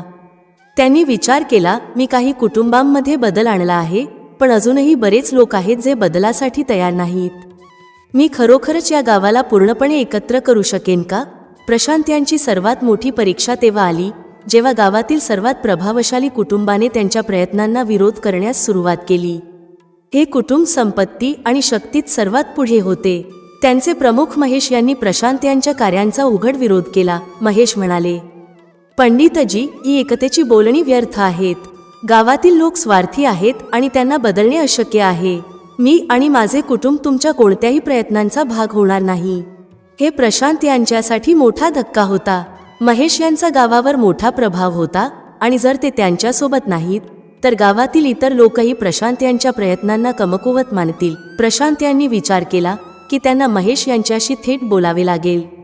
ते महेश यांच्या घरी गेले आणि शांत स्वरात म्हणाले, महेशजी, मी समजतो की बदल करणे कठीण असते, पण जर आपण एकत्र काम केले तर गावात पुन्हा शांतता आणि एकता प्रस्थापित होऊ शकते. महेश यांनी हसत उत्तर दिले, पंडितजी, तुम्ही खूप भोळे आहात. या गावात बदल आणणे सोपे नाही. लोक स्वार्थी झाले आहेत. मी जीवनात खूप काही पाहिले आहे आणि मला वाटत नाही की तुम्ही काहीही बदल करू शकाल. प्रशांत यांनी महेश यांचे म्हणणे शांतपणे ऐकले आणि काही वेळ गप्प राहिले. मग गंभीर स्वरात म्हणाले, महेशजी, हा बदल केवळ गावासाठी नाही तर तुमच्यासाठी आणि तुमच्या कुटुंबासाठी देखील आहे. जर तुम्ही तुमच्या स्वार्थांपेक्षावर उठून गावातील लोकांसोबत आले तर तुमच्याही जीवनात एक नवीन सुरुवात होऊ शकते. महेश प्रशांत यांचे बोलणे ऐकून गोंधळले. त्यांचा अहंकार त्यांना थांबवत होता, पण प्रशांत यांच्या सत्यवाणींनी त्यांच्या हृदयाला स्पर्श केला. काही दिवसांनंतर महेश प्रशांत यांना भेटले आणि म्हणाले, पंडितजी, मी खूप विचार केला. तुम्ही बरोबर म्हणत आहात. मला माझे स्वार्थ सोडावे लागेल आणि गावातील लोकांसोबत एकत्र काम करावे लागेल. हे ऐकून प्रशांत यांचे हृदय आनंदाने भरून आले.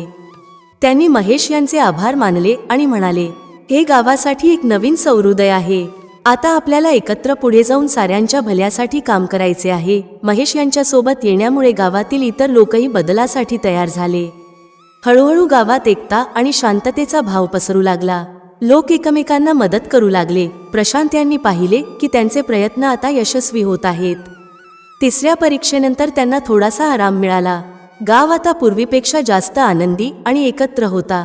प्रशांत यांना या गोष्टीचा समाधान होता की त्यांनी आपली तिसरी परीक्षा यशस्वीपणे पूर्ण केली आहे. परंतु त्यांच्या मनात अजूनही अस्वस्थता होती. त्यांनी जाणवले की त्यांच्या खऱ्या परीक्षेची समाप्ती अजून झालेली नाही. त्याचवेळी एके दिवशी जेव्हा प्रशांत मंदिरात प्रार्थना करत होते तेव्हा राजाचा एक संदेशवाहक त्यांच्यापर्यंत आला. संदेशवाहकाच्या चेहऱ्यावर चिंता स्पष्ट दिसत होती. प्रशांत यांनी संदेश वाचला. पंडितजी, तुम्ही आतापर्यंत 3 परीक्षांमध्ये यश मिळवले आहे, पण आता तुमच्यासमोर सगळ्यात कठीण आणि निर्णायक परीक्षा आहे. ही परीक्षा फक्त तुमच्या धैर्य, विवेक आणि न्यायाचीच नव्हे तर तुमच्या आंतरिक शक्ती आणि दृढ संकल्पाचीही असेल. सावध रहा, कारण ही अंतिम परीक्षा तुमच्या जीवनाची दिशा ठरवेल. संदेश वाचताच प्रशांत यांनी खोल श्वास घेतला. त्यांचे हृदय वेगाने धडकू लागले. त्यांनी विचार केला, आत्तापर्यंत मी अनेक आव्हानांचा सामना केला आहे, पण ही परीक्षा वेगळी आहे. मला बाह्य संघर्षांसोबतच माझ्या आतल्या भीती आणि असुरक्षांनाही सामोरे जावे लागेल. प्रशांत यांनी जेव्हा संदेश वाचला तेव्हा त्यांच्या अंतर्मनात एक विचित्र खळबळ सुरू झाली. त्यांना समजले होते की यावेळची परीक्षा कोणत्याही सामान्य समस्या किंवा वादाशी संबंधित नाही. ही परीक्षा त्यांच्या स्वतःच्या आतल्या संघर्षांशी होती. त्यांनी विचार केला, मी या परीक्षेचा सामना करण्यासाठी तयार आहे का? आतापर्यंत मी इतरांचे प्रश्न सोडवले आहेत, पण जेव्हा माझ्या स्वतःच्या कमकुवतींचा सामना होईल तेव्हा मी टिकेल का? प्रशांत यांच्या चिंतेत वाढ झाली. त्यांच्या मनात असंख्य प्रश्न उठू लागले. त्यांनी विचार केला, या परीक्षेत मला माझ्या भूतकाळाचा सामना करावा लागेल का? माझ्या अपयश आणि चुका माझ्या समोर येतील का? त्यांनी त्यांच्या आयुष्यातील प्रत्येक पैलूला आठवणे सुरू केले. त्यांच्या आत दडलेल्या भीती, असुरक्षा आणि कमकुवती आता त्यांच्या समोर उभ्या होत्या. प्रशांत यांनी त्यांचे बालपण, त्यांचे शिक्षण आणि त्यांच्या आयुष्यातील विविध टप्प्यांना आठवले. त्यांना जाणवले की अनेक वेळा त्यांनी तडजोड केली होती. अनेक वेळा ते त्यांच्या अपयशांपासून पळाले होते. आता या परीक्षेत त्यांना त्यांच्या सर्व कमकुवतींचा सामना करावा लागणार होता. दुसऱ्या दिवशी प्रशांत यांनी आपली यात्रा सुरू केली. त्यांनी राजाच्या आदेशानुसार त्या स्थळी पाऊल टाकले जिथे त्यांना या कठीण परीक्षेला सामोरे जायचे होते. ते ठिकाण गावांपासून दूर एका दाट जंगलाच्या मध्यभागी होते. रस्ता अत्यंत कठीण होता. प्रशांत यांना जाणवले की ही परीक्षा फक्त मानसिक आणि भावनिकच नव्हती, तर शारीरिक स्वरूपातही त्यांना त्यांच्या मर्यादांचा सामना करावा लागणार होता. जंगलाच्या मार्गावर प्रशांत यांना अनेक अडचणींचा सामना करावा लागला. उंचसखल पायवाटा, दाट झाडांमधून जाणारा रस्ता आणि ठिकठिकाणी ऐकू येणाऱ्या हिंस्र प्राण्यांच्या आवाजांनी त्यांचे मन भयभीत झाले. परंतु त्यांनी आपली श्रद्धा टिकवली. ते मनाशी प्रार्थना करत राहिले, हे भगवन, मला या कठीण प्रवासात बळ द्या. मला योग्य मार्ग दाखवा. प्रत्येक पावलावर प्रशांत यांना जाणवले की ही यात्रा त्यांच्या मानसिक अवस्थेचे प्रतीक आहे. हा रस्ता जितका कठीण आहे तितकीच कदाचित ही परीक्षा कठीण असेल. जंगलातून जाताना प्रशांत यांनी स्वतःशी बोलणे सुरू केले. ते विचार करू लागले, राजाने यावेळची परीक्षा इतकी गूढ का बनवली आहे? हे जंगल माझ्या मानसिक अवस्थेचे प्रतीक आहे का? येथील शांतता आणि भय माझ्या आतल्या भीतीचे प्रतिनिधित्व करत आहे का? प्रशांत यांना जाणवले की आतापर्यंत त्यांनी इतरांचे प्रश्न सोडवले होते, पण आता त्यांना स्वतःशी लढायचे होते. त्यांनी भूतकाळातील घटना आठवल्या जिथे त्यांनी स्वतःशी तडजोड केली होती. जंगलाच्या शांततेत आता त्यांना त्यांच्या आतल्या आवाजांचा स्पष्ट अनुभव होऊ लागला. त्यांना जाणवले की या यात्रेचा खरा उद्देश म्हणजे त्यांना त्यांच्या आतल्या भीती आणि कमकुवतींचा सामना करून त्यावर मात करायला शिकवणे हा आहे.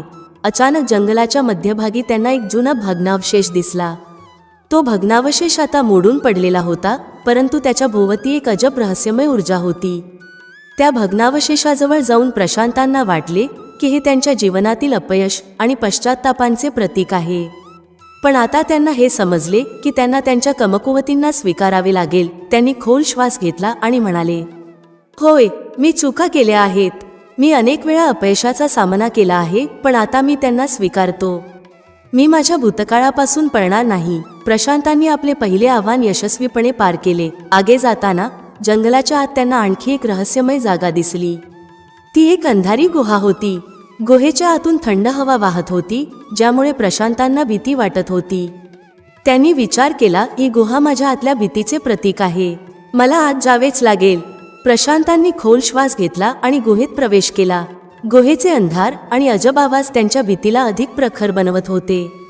ते विचार करत होते, मी या अंधारातून बाहेर पडू शकेन का? जसे जसे प्रशांत गुहेच्या आत पुढे गेले तसे तसे त्यांच्या जीवनातील त्या भीती समोर यायला लागल्या, ज्यापासून ते नेहमी पळत आले होते.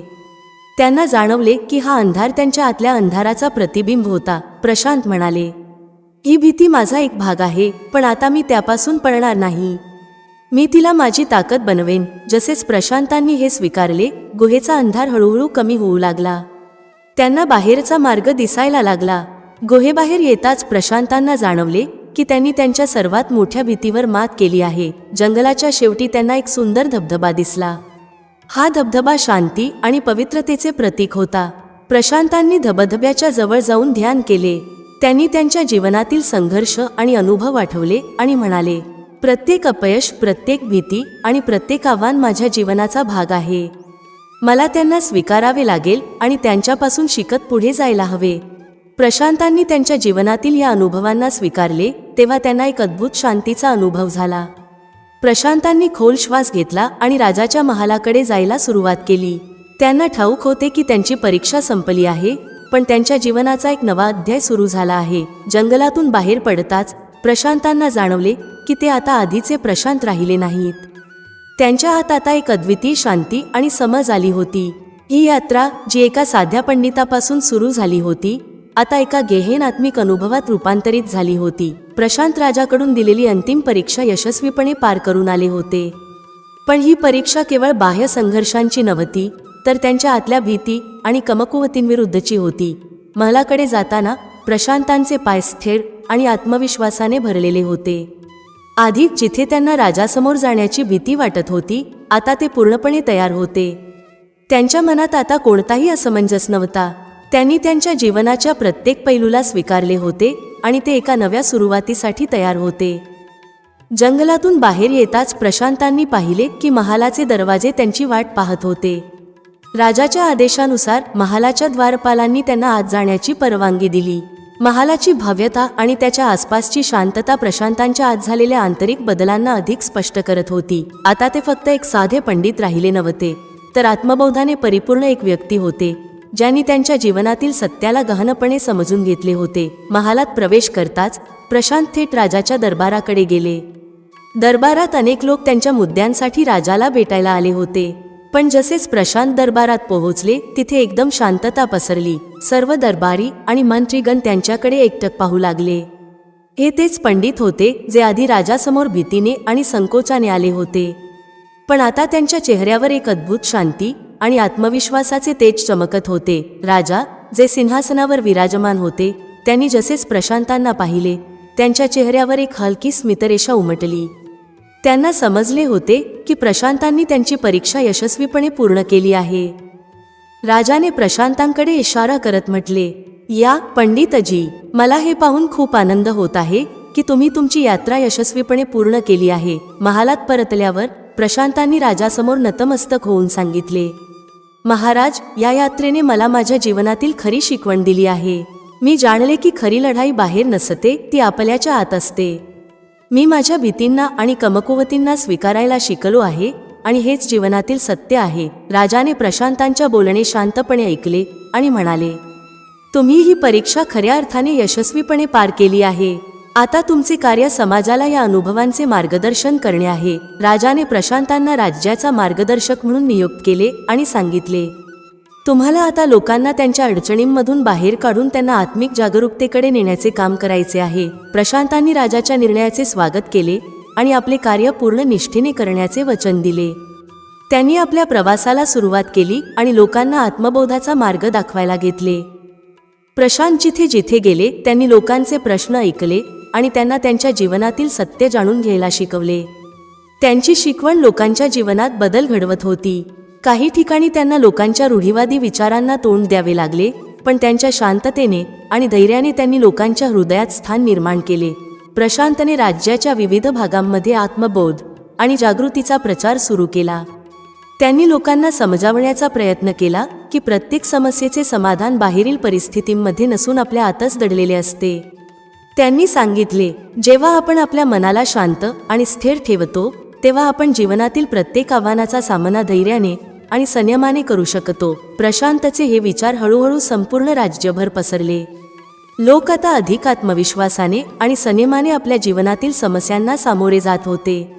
राजा देखील प्रशांतच्या प्रयत्नांनी खूप आनंदी होते आणि त्यांनी प्रशांतचे कौतुक केले. प्रशांतची यात्रा अजून संपलेली नव्हती. ते अजूनही राज्याच्या विविध भागांमध्ये जाऊन लोकांना मदत करत होते आणि त्यांना आत्मिक जागृतीच्या दिशेने प्रेरित करत होते. त्यांनी हे ओळखले होते की खरी शांतता आणि समाधान हे केवळ बाहेरील यशात नसते, तर आपल्या आतल्या समज आणि आत्मबोधात असते. आता प्रशांत राज्याच्या मार्गदर्शक म्हणून आपल्या नव्या जबाबदाऱ्या पार पाडत होते. त्यांनी राज्याच्या अनेक भागांची भेट घेतली आणि लोकांना आत्मबोध आणि आत्मिक जागृतीच्या दिशेने मार्गदर्शन केले. मात्र हे काम सोपे नव्हते. समाजात बदल घडवून आणणे आणि लोकांचे विचार बदलणे ही मोठीच गोष्ट होती. प्रशांतला समजले होते की हे काम एक दीर्घकालीन प्रयत्न आहे. राजा प्रशांतच्या सेवेमुळे प्रभावित झाले होते आणि त्यांनी प्रशांतला आणखी जबाबदाऱ्या दिल्या. राजाने म्हटले, पंडितजी, तुम्ही आजवर ज्या प्रकारे तुमच्या परीक्षांमध्ये यशस्वी झाला आहात त्यावरून मला खात्री आहे की तुम्ही या राज्यातील लोकांचीही यशस्वी मदत करू शकाल. प्रशांतने ही जबाबदारी स्वीकारली, पण मनोमन विचार केला, आतापर्यंत मी माझ्या वैयक्तिक समस्या आणि परीक्षांना सामोरे गेलो आहे, पण हे काम त्याहून अधिक आव्हानात्मक असेल. मला लोकांचे मन आणि हृदय बदलावे लागतील. राज्याच्या विविध भागांत गेल्यावर प्रशांतने पाहिले की प्रत्येक ठिकाणच्या समस्या वेगवेगळ्या होत्या. काही गावांमध्ये नैसर्गिक अडचणी होत्या, जसे की पाण्याची कमतरता आणि पिकांचे नुकसान. तर काही ठिकाणी सामाजिक समस्या होत्या, जसे की जातीभेद, महिलांच्या हक्कांचे दुर्लक्ष आणि आर्थिक असमानता. एका गावात जिथे प्रशांत गेले तेथे महिलांवर होणारे अन्याय आणि भेदभाव ही सर्वात मोठी समस्या होती. त्या गावात महिलांना शिक्षणापासून वंचित ठेवले जात होते आणि त्यांच्याशी अन्यायकारक वागणूक केली जात होती. प्रशांतने ही समस्या गंभीरतेने घेतली. त्यांनी गावच्या मुखियांसोबत आणि वडीलधाऱ्या लोकांसोबत संवाद साधला. त्यांनी सांगितले, आपण सर्व माणसे समान आहोत. जर आपण समाजात एका वर्गासोबत भेदभाव करू तर आपला समाज कधीच प्रगती करू शकणार नाही. महिलांना शिक्षणाचा अधिकार मिळाला पाहिजे आणि त्यांच्याशी आदराने वागले गेले पाहिजे. मुखिया आणि वडीलधाऱ्यांनी प्रशांतचे बोलणे ऐकले, पण ते अजूनही आपल्या जुन्या विचारांमध्ये अडकलेले होते. प्रशांतने जाणले की हा बदल घडवण्यासाठी त्यांना अधिक मेहनत घ्यावी लागेल. प्रशांतने गावातील महिलांशी भेट घेऊन त्यांच्या समस्यांना समजून घेण्याचा निर्णय घेतला. त्यांनी गावातील काही महिलांशी संवाद साधला. बहुतेक महिला निरक्षर होत्या आणि आपल्या कुटुंबाच्या नियंत्रणाखाली जीवन जगत होत्या. त्यांनी आपल्या जीवनातील संघर्ष आणि आव्हाने प्रशांत समोर मांडली. त्यापैकी एक महिला, ज्यांचे नाव पुष्पा होते, म्हणाली, पंडितजी, आम्हाला असे वाटते की आम्ही फक्त घरकाम आणि कुटुंबाच्या सेवेसाठी आहोत. आम्हाला कधीही शिक्षण किंवा सन्मान मिळाला नाही. प्रशांतने पुष्पाचे बोलणे लक्षपूर्वक ऐकले आणि तिच्या आत दडलेल्या वेदना आणि संघर्ष अनुभवले. त्यांनी विचार केला, जर मला या गावात बदल घडवायचा असेल तर मला प्रथम या महिलांना सक्षम करावे लागेल. त्यांना शिक्षण आणि आत्मसन्मानाचे महत्त्व समजवावे लागेल. प्रशांतने महिलांसाठी एक विशेष सभा आयोजित केली. त्यांनी त्या ठिकाणी जमलेल्या महिलांना सांगितले, तुम्हाला तुमच्या हक्कांसाठी उभे राहावे लागेल. जर तुम्ही स्वतःला सक्षम केले तर समाज देखील तुमच्या महत्त्वाला ओळखेल. शिक्षण आणि स्वावलंबन तुमच्या जीवनाला नवी दिशा देऊ शकतात. हळूहळू गावातील काही महिला प्रशांतच्या विचारांनी प्रभावित होऊ लागल्या. प्रशांत यांनी आपल्या कुटुंबांकडून शिक्षण घेण्याची आणि आपल्या जीवनात काहीतरी नवीन करण्याची इच्छा व्यक्त करणाऱ्या महिलांना प्रोत्साहित केले. हा बदल धीम्या गतीने होत होता, पण तो एका नव्या सुरुवातीचा संकेत होता. प्रशांत यांच्या प्रयत्नांमुळे गावात हालचाल सुरू झाली. महिलांनी आता आपल्या हक्कांची आणि शिक्षणाच्या महत्त्वाची जाणीव होऊ लागली. त्यांनी प्रशांत यांच्या मार्गदर्शनाखाली शिक्षण सुरू केले आणि आपल्या कुटुंबांमध्ये आपली भूमिका अधिक खुलेपणाने मांडू लागल्या. मात्र हा बदल स्वीकारणे गावातील पुरुषांसाठी सोपे नव्हते. काही पुरुषांनी प्रशांत यांच्या या प्रयत्नांना विरोध केला. त्यांनी म्हटले, पंडितजी, ही परंपरा आमच्या पूर्वजांपासून चालत आली आहे, ती आम्ही बदलू शकत नाही. महिला फक्त घराच्या जबाबदाऱ्यांसाठी आहेत, शिक्षण किंवा बाहेर काम करण्यासाठी नाहीत. प्रशांत यांनी शांतपणे त्यांचा विरोध ऐकून घेतला आणि उत्तर दिले, समाज तेव्हाच पुढे जाऊ शकतो जेव्हा त्यातील प्रत्येक व्यक्तीला समान संधी दिली जाते. जर आपण आपल्या समाजाच्या अर्ध्या लोकसंख्येला मागे सोडले तर आपली प्रगती कधीच पूर्ण होऊ शकत नाही. प्रशांत यांच्या सुधारात्मक प्रयत्नांचा विरोध वाढू लागला. काही पुरुषांनी तर असेही म्हटले की जर हा बदल सुरूच राहिला तर ते गाव सोडून जातील. गावात तणावपूर्ण वातावरण निर्माण झाले आणि अनेक लोकांनी प्रशांत यांना ही सुधारणा प्रक्रिया थांबवण्याची मागणी केली. प्रशांत यांच्या समोर आता एक मोठे आव्हान होते. त्यांना माहीत होते की जर त्यांनी मागे हटण्याचा निर्णय घेतला तर महिलांचा संघर्ष व्यर्थ जाईल. पण जर त्यांनी जबरदस्तीने हा बदल आणण्याचा प्रयत्न केला तर गावात अस्वस्थता आणि असंतोष वाढू शकतो. प्रशांत यांनी धैर्याने आणि शांतपणे पुढे जाण्याचा निर्णय घेतला. त्यांनी पुरुषांशी वैयक्तिकरित्या संवाद साधायला सुरुवात केली आणि त्यांना समजावून सांगण्याचा प्रयत्न केला की हा बदल फक्त महिलांसाठी नाही तर समाजाच्या प्रगतीसाठी आवश्यक आहे. प्रशांत यांनी गावातील वडीलधाऱ्या लोकांशी संवाद साधला. त्यांनी सांगितले, तुम्ही तुमच्या जीवनात खूप काही पाहिले आहे, पण वेळ बदलत आहे. आजच्या काळात शिक्षण आणि समानता खूप महत्त्वाची आहे. जर आपण आपल्या मुलींना आणि सुना शिक्षित करू तर त्या समाजात आपले योग्य स्थान मिळवू शकतील आणि कुटुंब अधिक मजबूत करतील. प्रशांत यांच्या या धैर्यपूर्ण दृष्टिकोनाने गावातील काही महत्त्वाच्या पुरुषांना प्रभावित केले.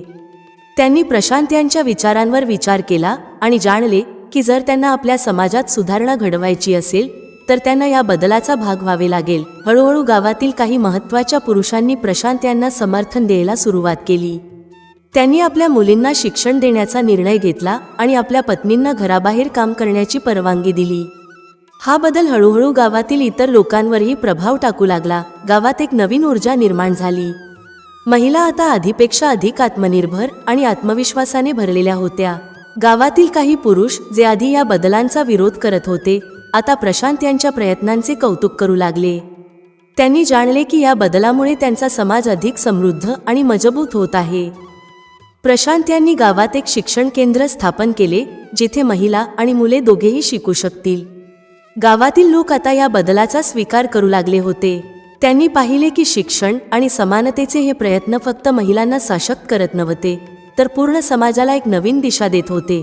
प्रशांत यांच्या सुधारात्मक प्रयत्नांची बातमी राजाकडे पोहोचली. राजाने त्यांच्या प्रशंसापत्रात म्हटले, पंडितजी, ज्या पद्धतीने तुम्ही धैर्य आणि बुद्धिमत्तेने समाजात बदल घडवून आणले ते प्रशंसनीय आहे. तुम्ही फक्त लोकांचे विचारच बदलले नाहीत तर त्यांना आत्मनिर्भर आणि सशक्तही केले. राज्य नेहमी तुमच्या या सेवेला स्मरणात ठेवेल. राजाने प्रशांत यांना आणखी जबाबदाऱ्या दिल्या जेणेकरून ते राज्यातील इतर भागांमध्येही असेच बदल घडवू शकतील. आता प्रशांत फक्त पंडित नव्हते तर एक सामाजिक सुधारक बनले होते जे लोकांना आत्मनिर्भरता आणि जागरूकतेकडे प्रेरित करत होते. राजाच्या आदेशावर प्रशांत यांनी राज्यातील इतर भागांचा दौरा सुरू केला. प्रत्येक गाव आणि शहरात नवीन समस्या होत्या ज्यांचे समाधान काढणे प्रशांत यांची जबाबदारी होती. पहिल्या परीक्षांमधून आणि आव्हानांमधून प्रशांत यांनी हे शिकले होते की प्रत्येक समस्येचा नीट अभ्यास करणे आवश्यक आहे जेणेकरून त्याचे योग्य समाधान काढता येईल. प्रशांत एका अशा गावात पोहोचलेले जिथे श्रीमंत जमीनदारांनी त्यांच्या संपत्तीच्या जोरावर आणि ताकदीने गावातील गरिबांवर वर्चस्व ठेवले होते. गरिबांना त्यांच्या हक्कांपासून वंचित ठेवले जात होते आणि त्यांच्याकडे त्यांच्या परिस्थिती बदलण्यासाठी कोणतीही ताकद नव्हती. गावात दोन मुख्य वर्ग होते, श्रीमंत जमीनदार आणि गरीब शेतकरी. जमीनदारांचा प्रभाव इतका प्रचंड होता की ते गावातील प्रत्येक निर्णय आपल्या बाजूने वळवण्यात यशस्वी होत होते. गावाचा प्रमुख प्रतापसिंह स्वतः मोठा जमीनदार होता आणि त्याची सत्ता गावाच्या प्रत्येक कोपऱ्यात पसरलेली होती. प्रशांत यांनी पाहिले की गावातील गरीब शेतकऱ्यांना जमीनदारांनी कर्जात जखडून ठेवले होते. ते त्यांच्या जमिनींवर रात्रंदिवस मेहनत करत होते पण त्यांच्या कष्टांचे योग्य फळ त्यांना मिळत नव्हते. प्रशांत यांनी गावातील काही गरीब शेतकऱ्यांची भेट घेतली आणि त्यांच्या समस्या ऐकल्या. एक शेतकरी घनश्याम जो खूप त्रस्त होता त्याने आपली दुःखद कहाणी सांगताना म्हटले, पंडितजी, आम्ही वर्षानुवर्षे मेहनत करत आहोत पण आमच्या कष्टांचे फळ आम्हाला मिळत नाही. जमीनदार आमचे सगळे अन्नधान्य घेऊन जातात आणि आम्हाला कर्जात अडकवून ठेवतात. आमच्या जमिनी हळूहळू त्यांच्या ताब्यात जात आहेत आणि आम्ही फक्त मजूर बनून राहिलो आहोत. प्रशांत यांनी घनश्यामची गोष्ट शांतपणे ऐकली आणि जाणले की ही समस्या फक्त एका व्यक्तीची नाही तर गावातील प्रत्येक गरीब शेतकऱ्याची आहे. त्यांनी ओळखले की इथली खरी समस्या आर्थिक विषमता आणि जमीनदारांच्या मनमानीची आहे ज्यामुळे गरीब शेतकरी पूर्णपणे असहाय्य झाले आहेत. प्रशांत यांनी जमीनदारांची भेट घेण्याचा निर्णय घेतला. त्यांनी गावाच्या प्रमुख प्रतापसिंह यांची भेट घेतली. प्रतापसिंह हा एक शक्तिशाली आणि गर्विष्ठ व्यक्ती होता ज्याने आपल्या संपत्ती आणि प्रभावाच्या जोरावर संपूर्ण गाव आपल्या मुठीत ठेवले होते. प्रशांत यांनी शांतपणे प्रतापसिंहला सांगितले, मुखियाजी, मी गावातील शेतकऱ्यांशी बोललो आहे. त्यांची परिस्थिती खूपच वाईट आहे. तुम्हाला असं वाटत नाही का की त्यांच्यावर अन्याय होत आहे? त्यांना त्यांचा हक्क मिळायला नको का? प्रतापसिंहने प्रशांत यांचे बोलणे हसून टाळले. त्याने म्हटले, पंडितजी, ही दुनिया अशीच आहे. गरिबांची नियतीच अशी आहे. ते आमच्या जमिनींवर काम करतात आणि त्या बदल्यात त्यांना जे मिळतं ते पुरेसं आहे.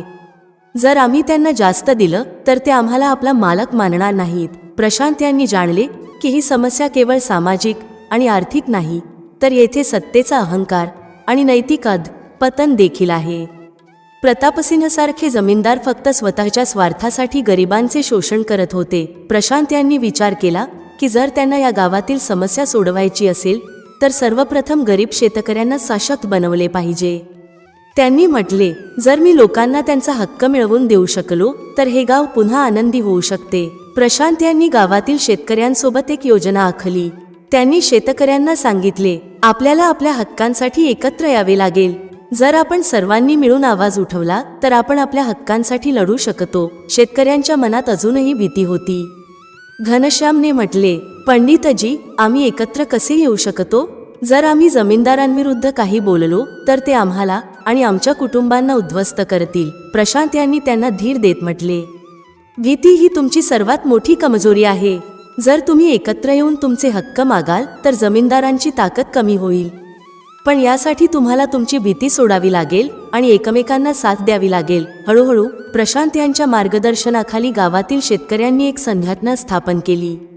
या संघटनेचा उद्देश शेतकऱ्यांच्या हक्कांचे रक्षण करणे आणि त्यांच्या श्रमांचे योग्य मूल्य मिळवून देणे हा होता. प्रशांत यांनी शेतकऱ्यांना हेही शिकवले की त्यांनी आपल्या साधनसंपत्तीचा अधिक चांगला उपयोग कसा करावा आणि आपल्या पिकांचे योग्य मूल्य कसे मिळवावे. त्यांनी शेतकऱ्यांमध्ये विश्वास आणि सहकार्याची भावना निर्माण केली. प्रशांत यांच्या या प्रयत्नांमुळे गावात जागरूकतेचा संचार होऊ लागला. शेतकरी आता पूर्वीपेक्षा जास्त आत्मविश्वास आणि सशक्त वाटू लागले. त्यांनी जमीनदारांच्या अन्यायाविरुद्ध उघडपणे बोलण्याची हिंमत दाखवायला सुरुवात केली. जसे जसे शेतकऱ्यांची संघटना मजबूत होऊ लागली तसे जमीनदारांना हे मान्य होईनासे झाले.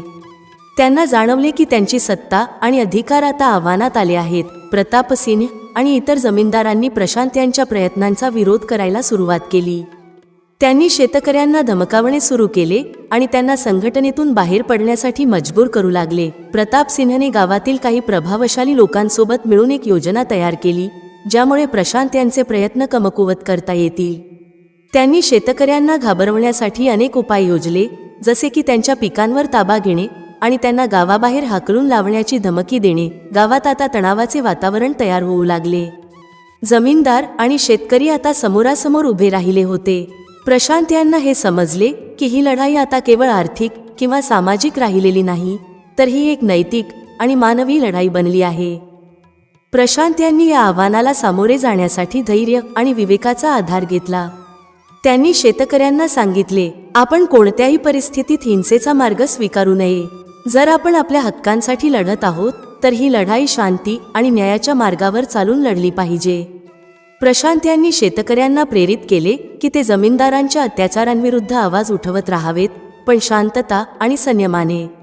त्यांनी गावातील काही प्रमुख ज्येष्ठांशीही भेट घेतली आणि त्यांना या समस्येच्या समाधानासाठी एकत्र येण्यासाठी प्रेरित केले. ज्येष्ठांनी प्रशांत यांचे विचार ऐकून सहमती दिली आणि गावात शांती आणि न्याय प्रस्थापित करण्यासाठी त्यांच्यासोबत काम करण्याचा निर्णय घेतला. प्रशांत यांनी गावातील लोकांना हे देखील शिकवले की ते कायदेशीर पद्धतीने आपली लढाई कशी लढू शकतात.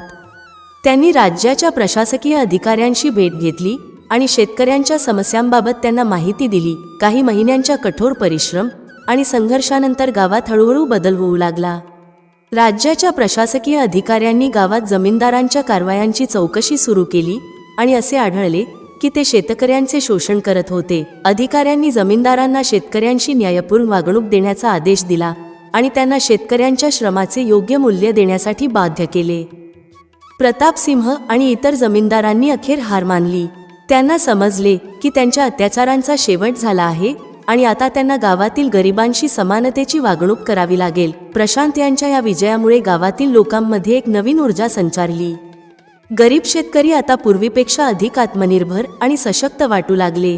गावात आता शांती आणि न्यायाची स्थापना झाली होती आणि जमीनदारांचे अत्याचार समाप्त झाले होते. प्रशांत यांनी गावात आपले सुधारात्मक प्रयत्न यशस्वीपणे पूर्ण केले. पण त्यांना हे जाणवले की त्यांचा प्रवास अद्याप संपलेला नाही. राज्याच्या इतर भागांमध्येही अशीच परिस्थिती होती जिथे समस्यांचे निराकरण करणे आवश्यक होते. प्रशांत यांनी विचार केला, ही केवळ एका गावाची गोष्ट नाही. राज्याच्या अनेक भागांमध्ये लोक अद्याप शोषण आणि अन्यायाचे शिकार होत आहेत. मला तिथेही जाऊन लोकांना त्यांच्या हक्कांबद्दल जागरूक करावे लागेल. प्रशांत यांची ही यात्रा आता अधिक सखोल आणि महत्त्वाची बनली होती. आता ते केवळ एक साधारण पंडित राहिले नव्हते, तर समाजातील अशा लोकांचे मार्गदर्शक बनले होते जे अन्याय आणि शोषणाचा सामना करत होते. त्यांनी आपल्या मनात निश्चय केला की ते समाजात शांती, न्याय आणि समानतेची स्थापना करण्यासाठी आपले जीवन समर्पित करतील. मित्रांनो, ही कथा आपल्याला 4 महत्त्वाचे बोध देऊन जाते जे प्रत्येकाने आपल्या जीवनात आत्मसात केले पाहिजेत, विशेषतः गरिबी किंवा म्हातारपणाच्या आव्हानांमध्ये. प्रथम आहे धैर्य आणि संयम. गरिबी किंवा म्हातारपण यांसारख्या कठीण परिस्थितीत धैर्य गमावणे हा पराभव ठरतो. संयम राखून योग्य मार्ग निवडला तर संकटांना शांतपणे पार करता येते. जसे प्रशांतने केले, जिथे संकटे होती तिथे त्याने संयमाने मार्ग काढला. दुसरा आहे सहकार्याची ताकद. प्रत्येक संकटावर मात करायला आपल्याला एकमेकांची गरज असते. एकजुटीने सामूहिक प्रयत्नातूनच समाजातील अडचणींना हरवता येते. तिसरा आहे शिक्षण आणि आत्मनिर्भरता. शिक्षण जीवनाला नवी दिशा देते. संकट कितीही मोठी असली तरी आत्मनिर्भर होऊन आपल्यावर विश्वास ठेवून त्यावर मात करता येते. चौथे आणि महत्त्वाचे आहे आत्मबोध. आपल्या आतल्या शक्तीची जाणीव असली तर कुठलेही संकट आपल्याला तोडू शकत नाही. आत्मबोध आणि प्रामाणिक प्रयत्न हेच आपल्याला स्थैर्य आणि समाधान देतात. ही कथा आपल्याला शिकवते की परिस्थिती कितीही कठीण असो, आपले धैर्य, एकता, आत्मनिर्भरता आणि आत्मबोध यावर विश्वास ठेवल्यास आपण जीवनातील कोणत्याही आव्हानाला सामोरे जाऊ शकतो. भेटूया पुढील व्हिडिओमध्ये एका नवीन चर्चेसह. तुम्हा सर्वांचे मनःपूर्वक आभार. श्री स्वामी समर्थ. जय श्री राम, जय श्री हनुमान, जय श्री कृष्ण, जय माता लक्ष्मी.